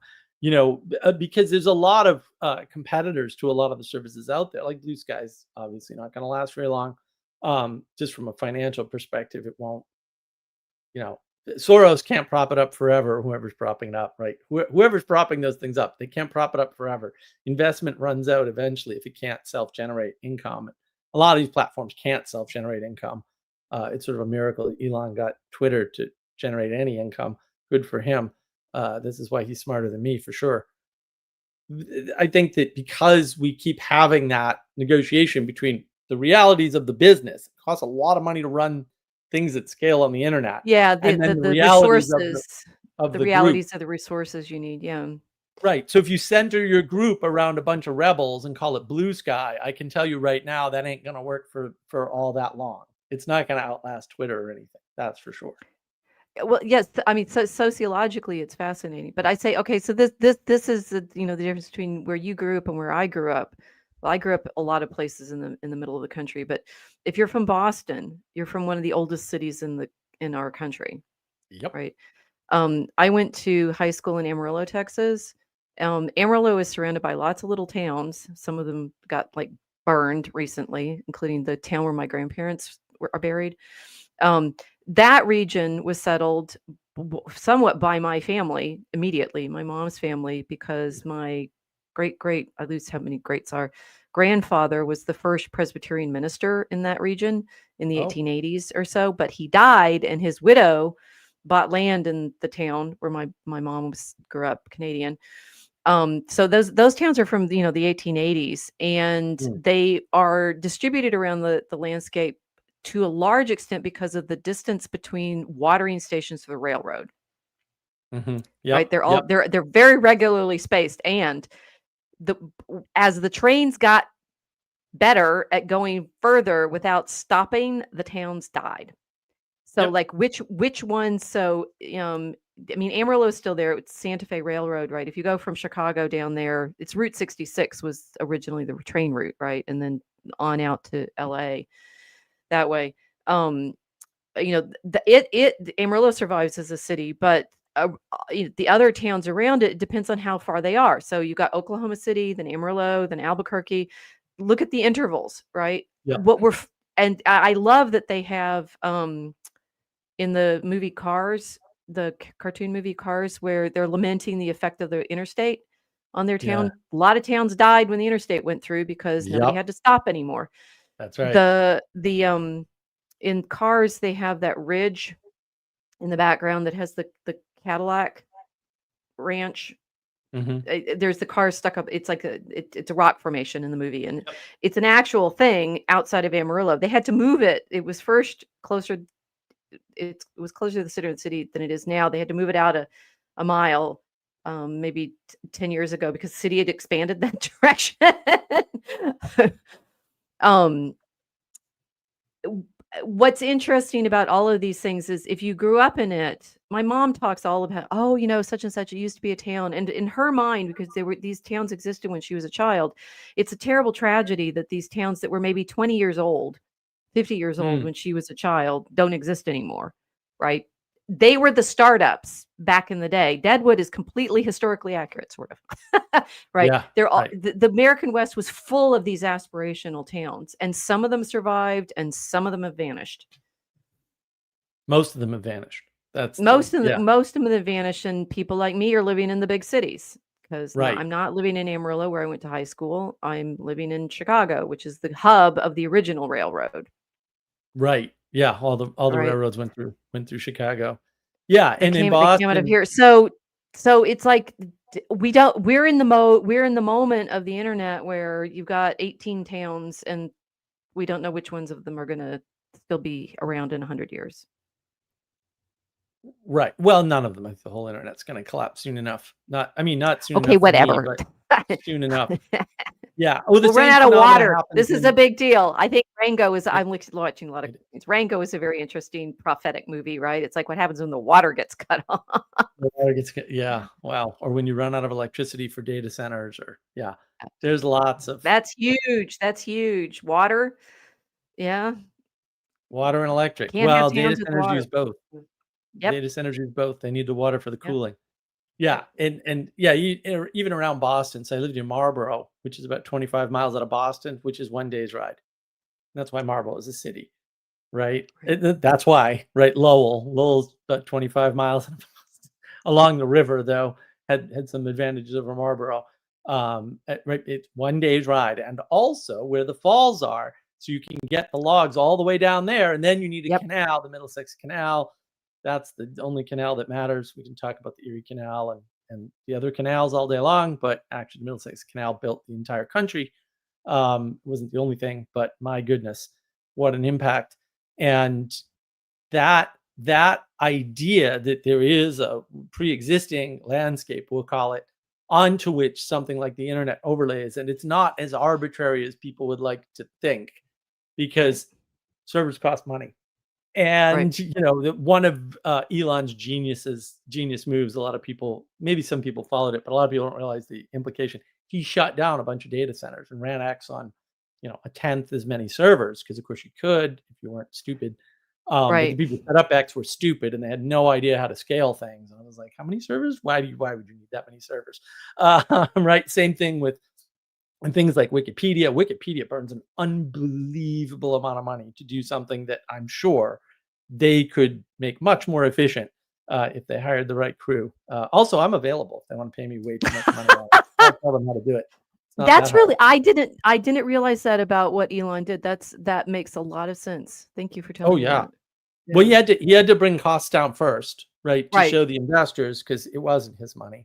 He had to show the investors that there was some possibility of getting rid of the burn. That's why he fired all the employees, but he Right. also reduced the data center costs, because data centers are actually rather expensive.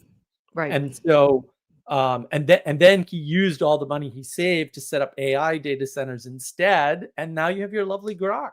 So that's part There of you what go. happened there. That Right. pointed me to the rules of civility. Exactly, exactly. But that whole idea, see, I think fundamentally, because we haven't been formed with proper manners, we don't understand not only formation, but what's a good formation, what's a bad formation. And so people get on the internet and they think like, well, I can just do this kind of a project. And I look at them like, let me tell you something, son, that ain't gonna work. And let me tell you all the myriad of reasons why that ain't gonna work. And people have no sense of what can and can't work anymore at all. They just think they can do anything. But bless your heart. That's how we insult people in the South. I know, Um, I know. I that no, I the thing is, let's let's have a little compassion for ourselves. Every generation has to learn. Like the dogs Oh yeah, are puppies at some point, and they have to learn how yeah, to be yeah. dogs, I right? agree. And you're right that learning manners. The problem is we learn manners all the time. It's like we can learn dysfunctional ones, and so we have two different layers of both the clash of different manorial manner formations, moral formations, 'cause manners are just mores, right? They're the more the habits Right. of behavior that you have. They can clash, and they can also be, like, again, your friend, your girlfriend's friend from Maine is a good example. They could be fine in one context and dysfunctional in another. That's with the immigration, that's hugely Yep. problematic because, of course, as far as they're concerned, their behaving is like they should. You see a That's how they girl, have always behaved. Yeah. that's how they've always behaved. So they have no manners from our perspective, for sure. Mhm. Um, and then you can have simple, like, collapse into sinfulness, which is Mm. everybody, study more medieval history. You got to realize it was a long process to figure out how to behave, really long Yep. process, and a good deal of the best manners. You could say that the laboratories for figuring out how best to function socially were the monasteries, and they start very simple and very small. And you start with the rule of Saint Benedict, which is a little rule for keeping peace between basically a group of guys, because they're single sex, right? So you have the rule for the monasteries. And how do you establish hierarchy? I mean, what Benedict did was said, your hierarchy, your order in the group is from when you entered the community. Mm. And he also had specific rules in there saying, and when the priests don't get to claim seniority over the men who have been there longer, right? Basic, like, difficulty of how do you create a functioning group. Right. And Right. because the monasteries spread out over Europe, and Pope Benedict the 15th was absolutely right that the monasteries, that's why I took the name Benedict. The monasteries create European culture, European civilization, but they're like laboratories for how to create functioning groups. And then the lay people, or I mean, technically monks are lay people if they're not priests, but anyway, the people outside the monasteries look to them for lessons, and Right. and instruction and prayers, and it spreads out, right? So the Mhm. original formation of Europe was out of this small group practice of figuring out how do you maintain functioning hierarchies for a very specific purpose, which is keeping the singing going for the psalmody, right? That they have a strict purpose of, we need to be in choir, not asleep, because otherwise the demons get us. Right? You don't have the psalms going, the community suffers. And what's interesting, if you don't have the monasteries, indeed society suffers, because Yep. nobody learns how to behave. So there Right, you and go. then they try to replace it with academia, which I'm gonna call a failed project, but it's a different I discussion. agree. And Yeah. and academia, I said this, the thing that people got mad at me on the internet for a variety of reasons. One was Three Cheers for White Men. It feels so innocent and long ago, right? That was the crisis of 10 years ago. Another was, of course, celebrating Milo, who's apparently back online and claims he's going to be back on campuses again. When I was saying that the reaction to his speeches was indicative of a religious crisis, Mm. and that our universities were supposed to be the place where you could have this kind of debate. And Yep. if we couldn't practice it in the universities, it was going to happen in the streets. And I get to be one of those I told you so's for the rest of my life. I told you so, right? But what was interesting on campus, what people got most mad at me at, was saying the universities originally had a religious purpose. They were horrified that I said that. I And I'm like, bet. they were seminaries. What are you thinking? What are you thinking? Yeah. Oh, no, they weren't. And I'm like, I think they were. I think Harvard and Yale were seminaries.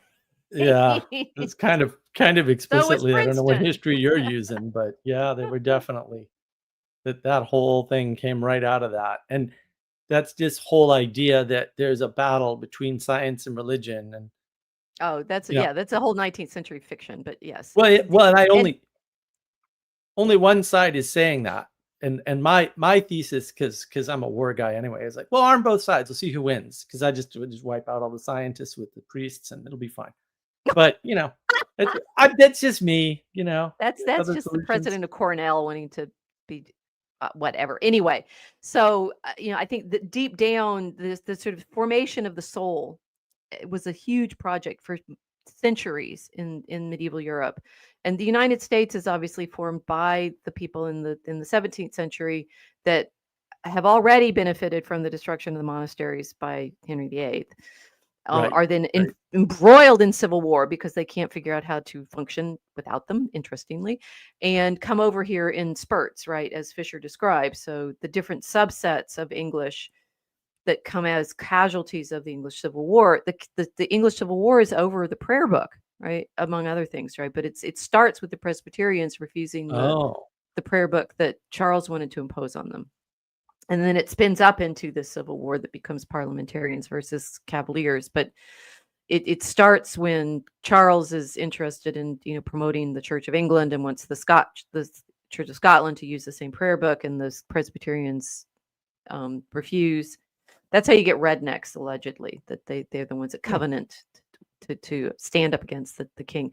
Anyway, so the spiritual layer in all of this is always present, and if you try to tell the story without that, then it never grounds. It never makes full sense, because you're not what Right. you were saying about poetry, right? It never makes sense if you You can't can't feel you can't the put it degree together. to which this is a spiritual crisis. Nothing will make sense. Yeah, so 2 things. I mean, I have this one saying that we float around called, "If you believe you do not have a religion, one will be provided to you without your knowledge and consent," uh, which I You'll be think is bound to important. something. Yes. You're bound to something. Right. Well, not only are you bound to it, but, like, the religious patterns will play out. And I actually Yes. have a video Yes. on religious patterns on my channel. Right, that, like, they're going to play out. There's certain types of things, whether they be liturgies or ways of worship, that are going to happen, irrespective of your wishes. We'll say, for the objective material reality world that the science idiots promised existed, when in fact that's absurd. I think that also comes about through books, through this third person perspective magic that people use, maybe more so in movies.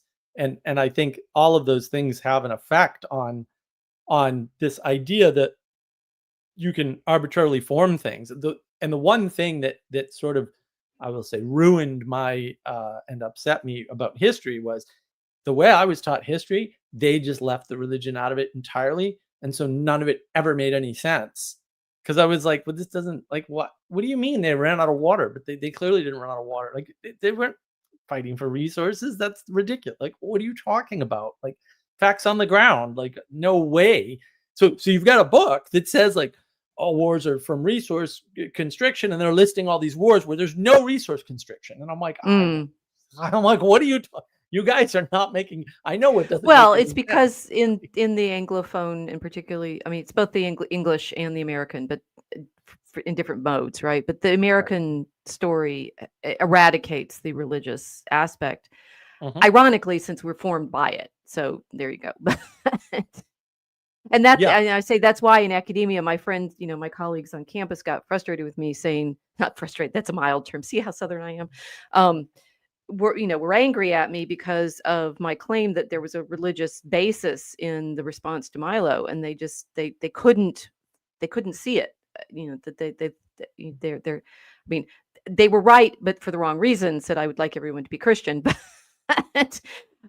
because I want you to be saved, right? Why is that bad? But the even being able to see what I meant by religion was challenging for them.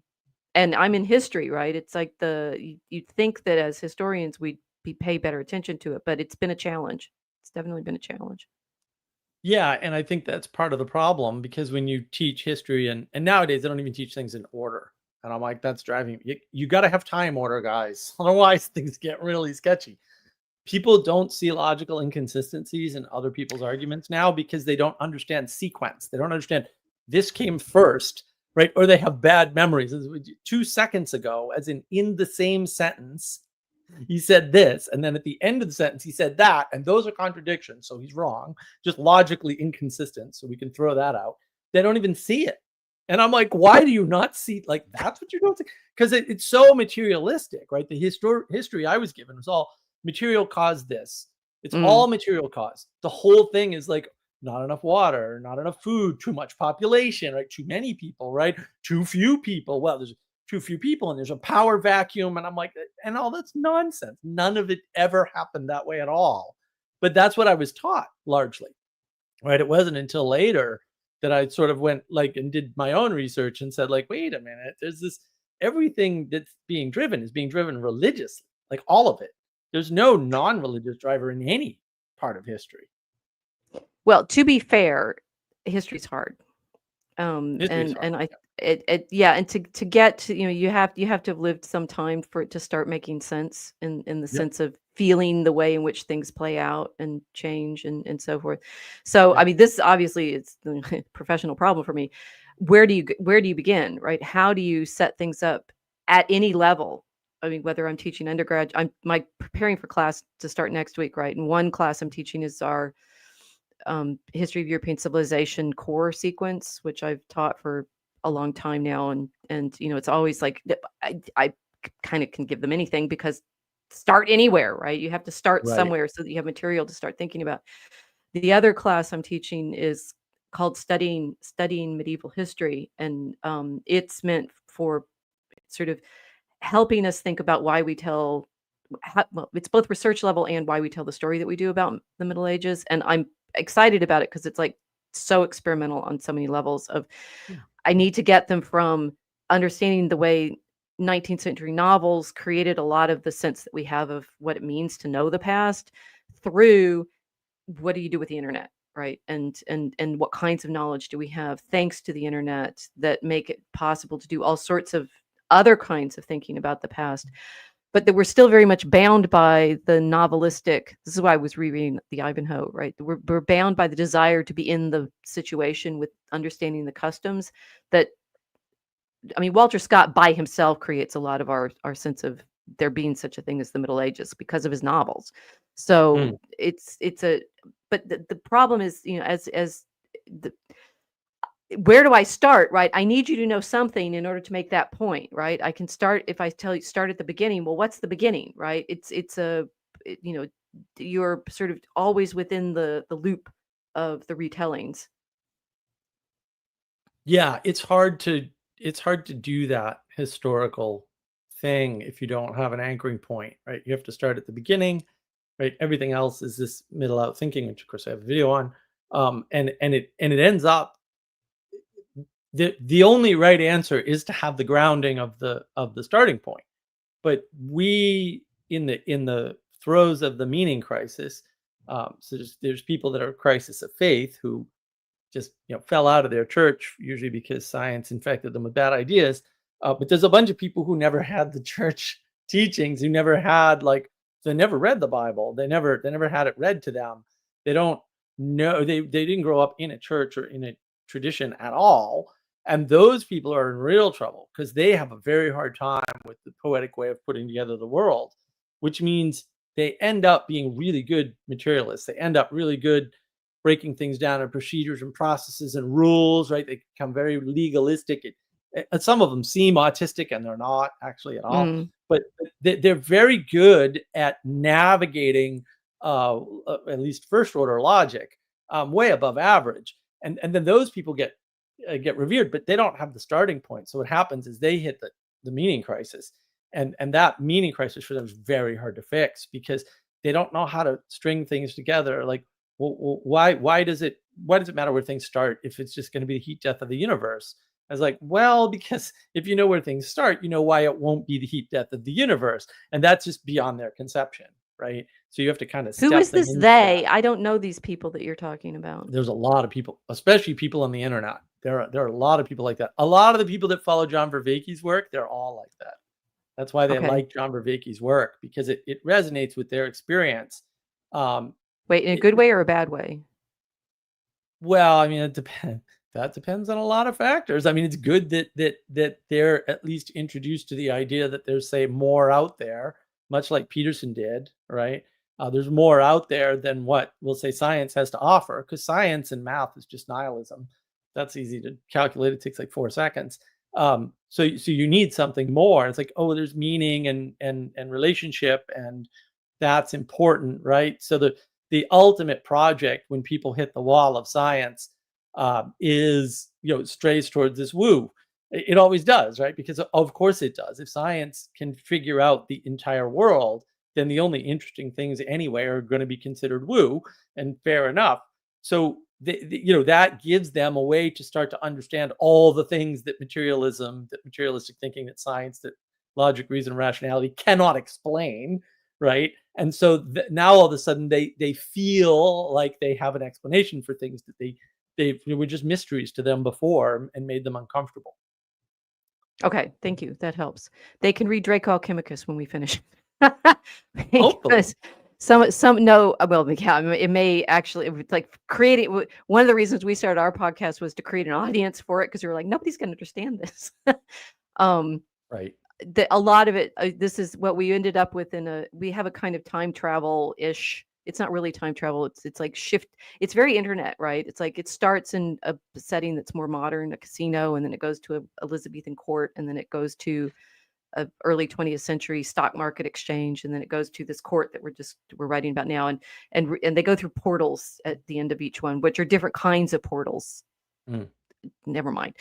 Anyway, the crisis in the middle of the story is in the 17th century, and that we sort of hit on this accidentally without understanding how many layers that we were going to find in it. Things changed hugely in the 17th century around all of these questions, and this transition from, and we got the 17th century is key because of Bacon and the new Atlantis and things like that, but we've found more and more and more the more we look at it there.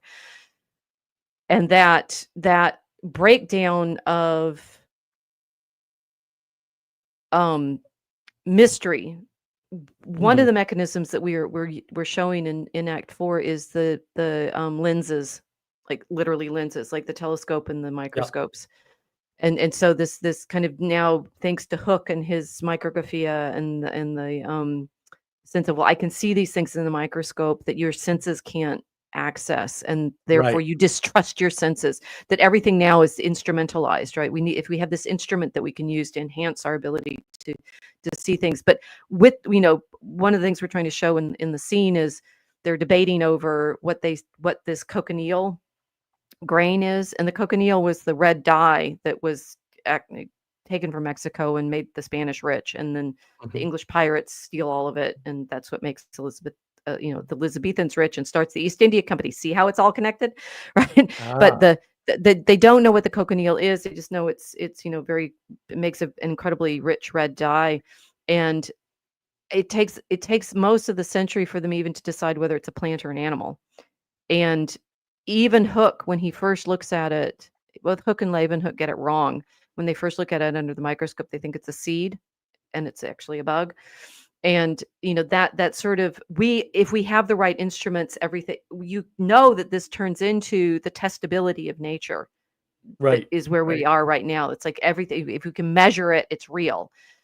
But what we're showing in the scene is, in fact, no, you don't know that, right? It's still mediated through your interpretation of what you're seeing through these instruments.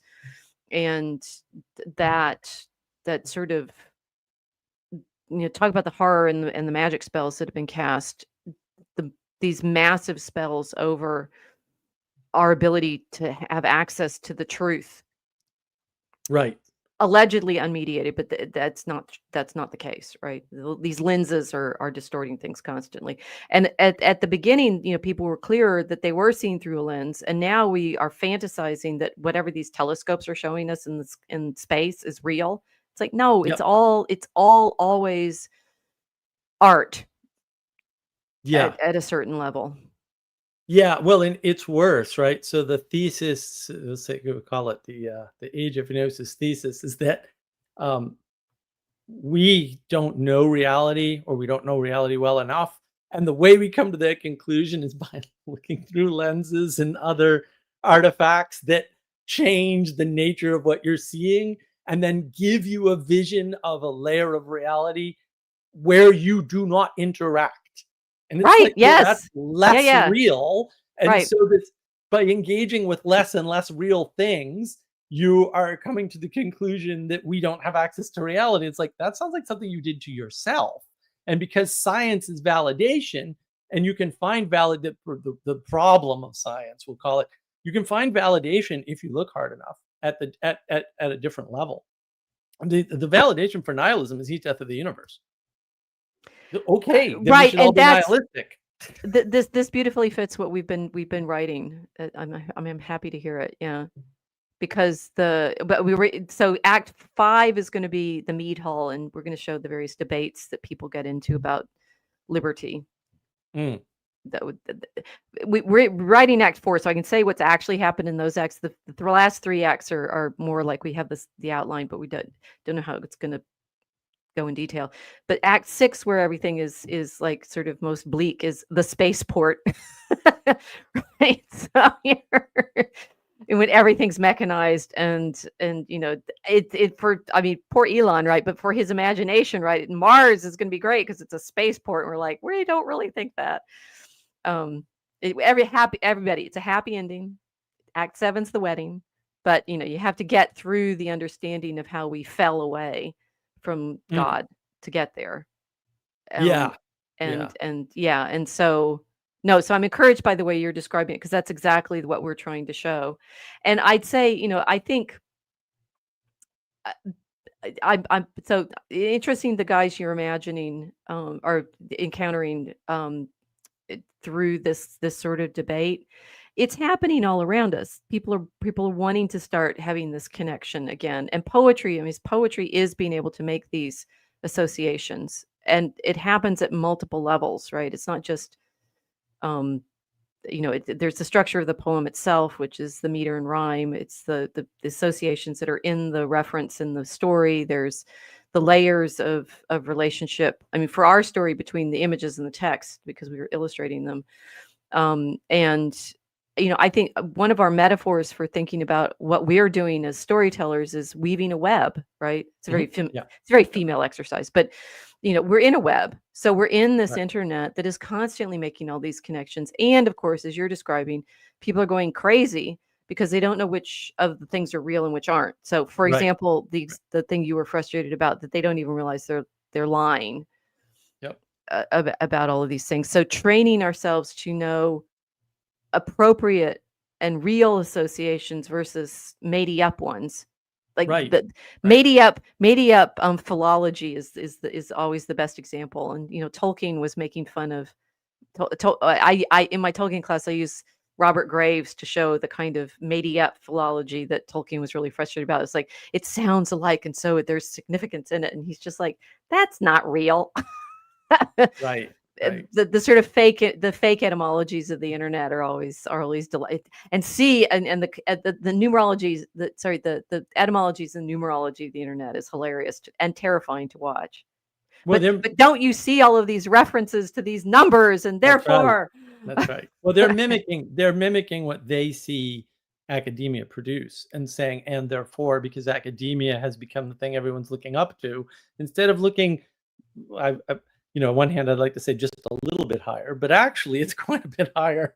And that's part of the crisis is people are mimicking sort of random things. And I heard a conversation the other day online. It's on YouTube, unfortunately, where somebody who actually allegedly has a degree in biology, which I think should be immediately rescinded, said, well, you're subject to the cosmic rays that hit your mother during pregnancy. And I was like, I'm fairly sure that was the argument that the creationists used against science. But if you, as a scientist in a research lab doing research, want to claim that publicly on the internet, I guess that tells me everything I need to know about you, which is you should not be having a degree, and you certainly shouldn't be speaking in public about really anything authoritatively, because that's a little on the dumb side, even for me. That's a little like, of course how we're stupid subject are to you? cosmic rays. We call it sunlight.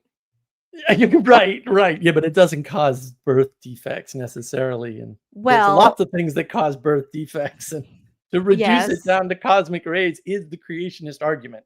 Like that's the Well, argument the creationists actually made. if you want to think properly poetically, you have to see the relationship between the macrocosm and the microcosm.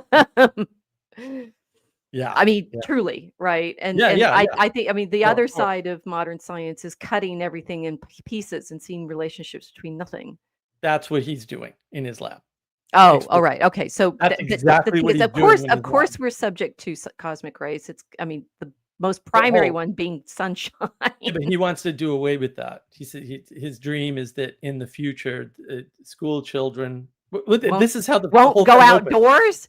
How The awful! school, I no, mean, no, no, the how school indeed how children awful. will think we're barbarians because people were subject to the cosmic rays, and Oh, I'm just like, A, this is you fantasizing. B, it's you fantasizing about a future that you could never experience under any circumstances. C, it's completely insane and disconnected from reality. And Wait, And he's that's saying the cosmic rays are bad? oh yeah. He's Well, saying yeah, but sunshine. He's saying sunshine is bad. yeah, but he can fix them with He can fix dividing the up the sunshine. cells and putting them together in random orders and have them do random things. He's a Even though straight up he was astrologer. This is he- he right, was well, and totally warned, like chimeras are bad throughout all of history, and they're like, no, no, no, no, it'll be fine. And it's like, did you miss the chimeras are bad part? Like, it's hysterical. It's a hysterical conversation on some. I actually laughed so hard that I kept telling everybody because I had to watch it in chunks. The first 10 minutes was just like pure torture. I think it took me an hour to watch the first 10 minutes. I had to stop and writing keep notes. stopping it. Oh yeah. But then I was like laughing so hard. I was like, I don't think I'm gonna make it. I'm gonna laugh myself silly because this guy's a clown. And the fact that he has like 2 different degrees, one of them in computer science, I was like, no, sir. You do not understand computer science. I understand computer science. You do not understand computer science. Like the things you're saying with computer science are heresies in my book, and I would have you burned at the stake. I like some of the stuff he's saying was just outrageous, and he wanted to be able to control what he wanted to control, how he wanted to control it, when he wanted to control it. And I'm like, play God much? That's a Right. So fascinating that's the satanic fantasy right, of yeah. right. Yeah. Well, And I think now we've come full circle. well, in a polite society, and I think this is more the point. Sally Jo will be happy now. Polite society. In a polite society, that person wouldn't like. Fine, you have those ideas. Maybe you have them locked in the ivory tower where you're safe from others, and others are safe from you. I don't really care at that point. But like in a polite society, you wouldn't have a guy like that transmitting that across the internet for Yes, everybody you to see. do. That we do have a polite society, which is, I mean, it what you're Maybe. wanting to do, you want to call him out for a duel. Well, I mean, that would be unfair, but I guess I could. Well, if you're a fencer, I don't know. I mean, or I fence verbally. That's about pistols. it. Well, okay, but this is the thing. It's like politeness is the manners for the situation that's appropriate. And duels, Right. I mean, I obviously read a lot about that when I started fencing. Duels were the way the nobility dealt with these kinds of Right. disruptions. Like Right. But that was still challenges within to honor. but that was within the container of the nobility. And it's not Right. that a lower class never saw it, but the lower class had a different set of rules. Yeah, they had fists. Right. Right. Yeah. But I think that separation's Yeah, gone. I Especially on love the how this internet. constantly shows your Bostonian roots. Well, On the one hand, you want him declared a heretic, and on the other hand, you won't call him out to have a fight. Oh, I'd call him out to have a fight. I'd have a Okay, conversation. well, Actually, I called him out on Twitter like 4 or 5 times on things he said that I was like, that's so blatantly wrong. Even I, without a college degree, know how blatantly wrong it is. right, but He won't. okay, He what won't engage. I disagree with your I disagree with your premise that if okay, since I'm in academia, I have a different attitude towards it, obviously, because I have played by their rules more Yeah. than not. Right. And I also value the institution for the kinds of things that it gives people the space to discipline themselves in, right? It takes a long time to learn to do the kinds of things I do. I agree. And it Yeah. has a structure for pacing people through that sort of thing, which is challenging Right. and hard. I mean, I'm Yeah. actually ironically a big fan of the PhD for the kind of training that it gives people. Now, it Right. obviously it can, you can end up with silly results as in anything, right? Because self feedback loops of things is challenging. But I would distinguish for you between your feeling of he's wrong and I wish he wouldn't say that, and if we were in a polite society, he would be gotten rid of. I don't put those steps He wouldn't together. be gotten rid of. That this has changed in my lifetime. Like people said nutty stuff in People say nutty MIT stuff all the time. but they said it in MIT, which was fine. No one heard it except other MITers, and all they would do is argue amongst themselves, and that was fine. Like that was a good system. It worked great. And, like all of New England actually functions this way, right? So for example, the big difference between the South and the North, which I'm sure you will identify immediately, is up north, you would never, under any circumstances, ask anybody what religion they were or what church they went to. And down south, the first question people ask is, what church do you go What to? church do you go to? Yes. Do you go to the Huge Methodist difference. church or the Baptist church or the Presbyterian That's church? right. Yes. It's a huge difference, though, and I think That's that's because really Bostonians are important. Unitarian, right? You've got the Henry Adams and co. being Yeah, politely nothing.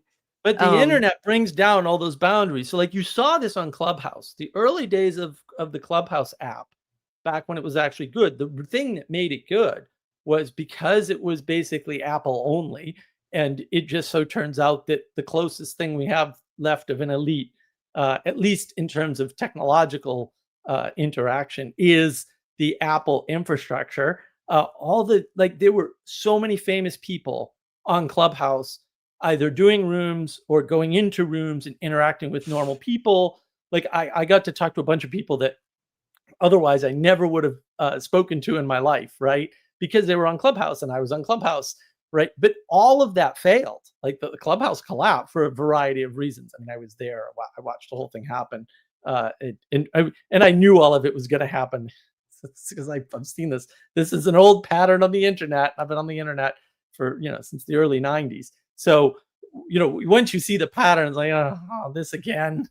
But because that mixing can't hold, right? Eventually, the elites get tired of the lack of manners of the people who grew up differently or whatever, aren't elites or don't follow the rules, and then they go off and leave that space again, and that kind of cycle is normal. But when you have the cycle of people with degrees, who have some kind of authority by virtue of the degree, just out there spewing the craziest stuff, about physics or about biology, or worse yet, we have all these people who are experts in AI and they all have philosophy degrees. And I'm like, why are you talking about AI if you have a philosophy degree? You don't understand anything about AI if you have philosophy. Nothing. Zero.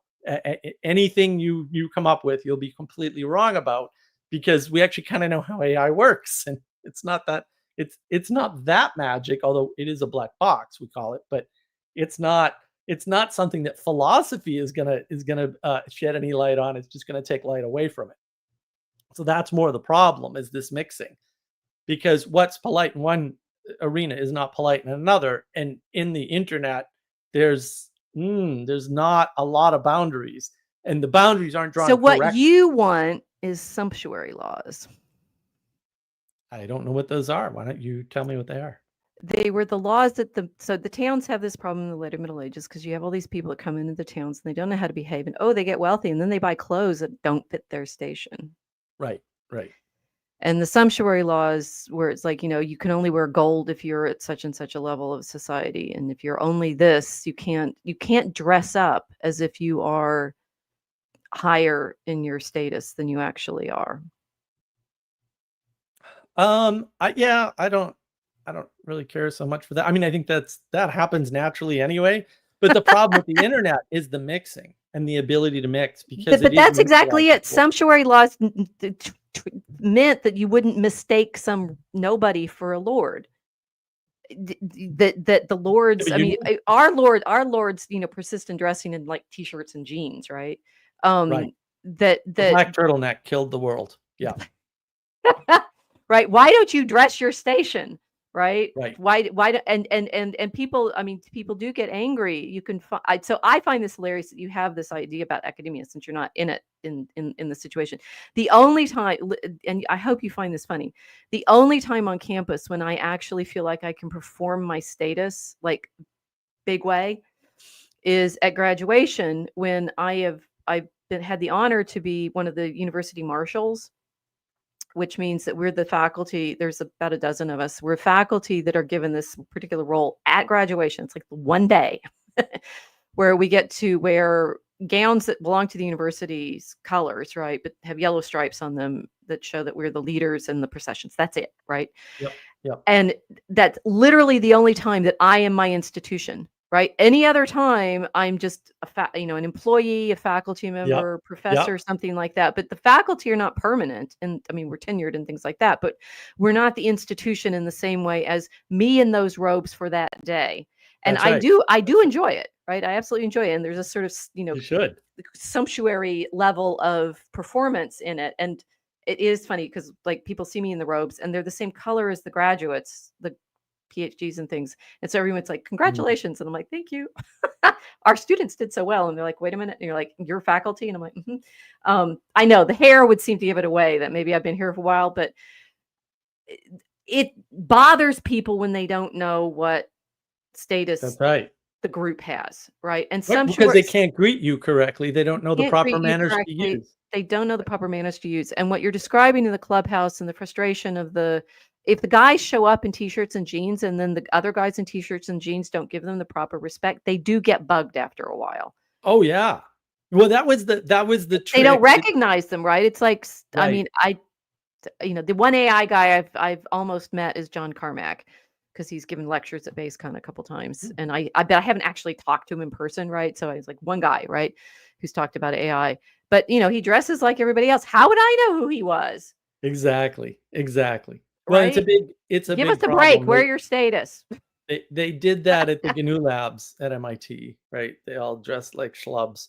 Right. And It yeah, it was confuses horrible. everyone. It's like, Right. yeah. Right. Well, So and that's it. But it also confuses you as to your status. And so yes, now anybody who can wear a black turtleneck thinks they could do what Steve Jobs did. And I'm like, the problem with Steve Jobs is nobody liked him. He's the only tech CEO I've ever run across where no one ever had a kind word to say about the man.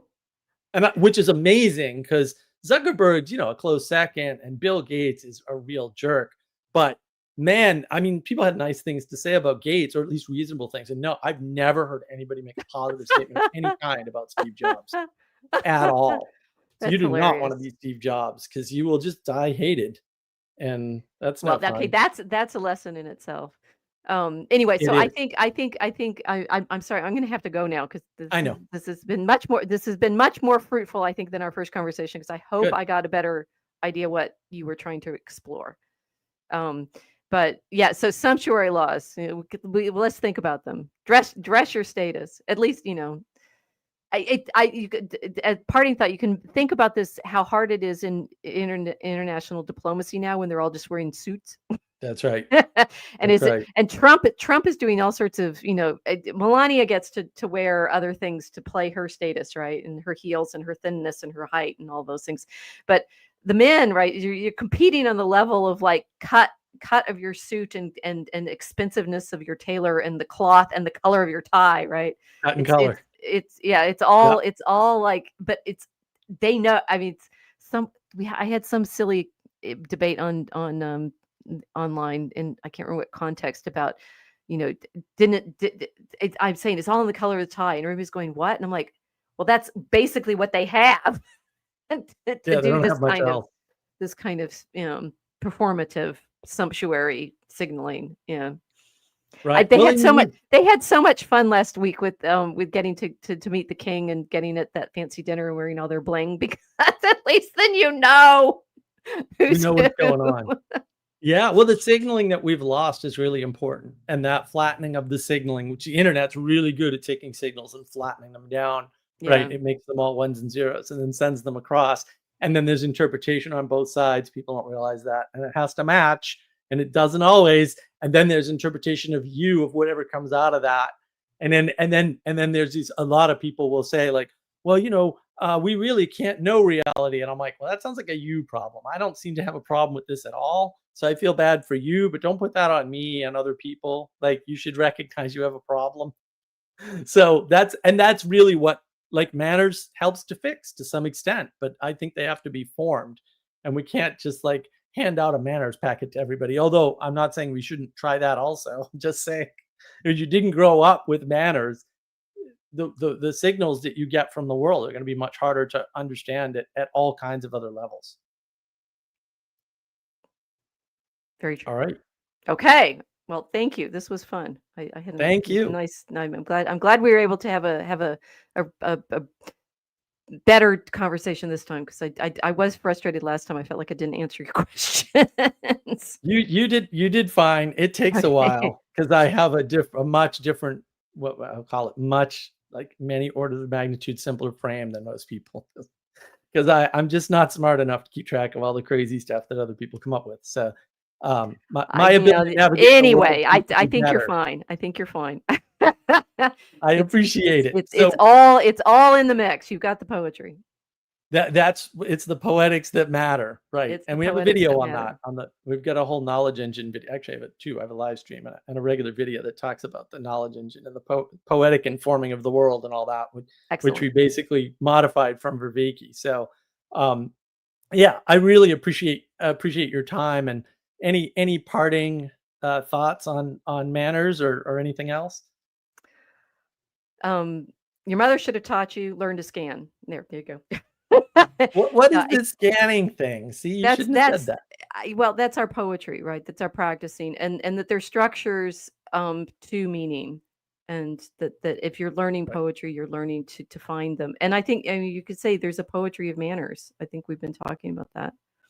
Yeah. So, yeah, No, I agree. Yeah, I was linking your scanning to our poetic informing. So I'm glad to hear you frame it that way, because that that just means that I was catching the gist of what you were saying. very So I good, appreciate that.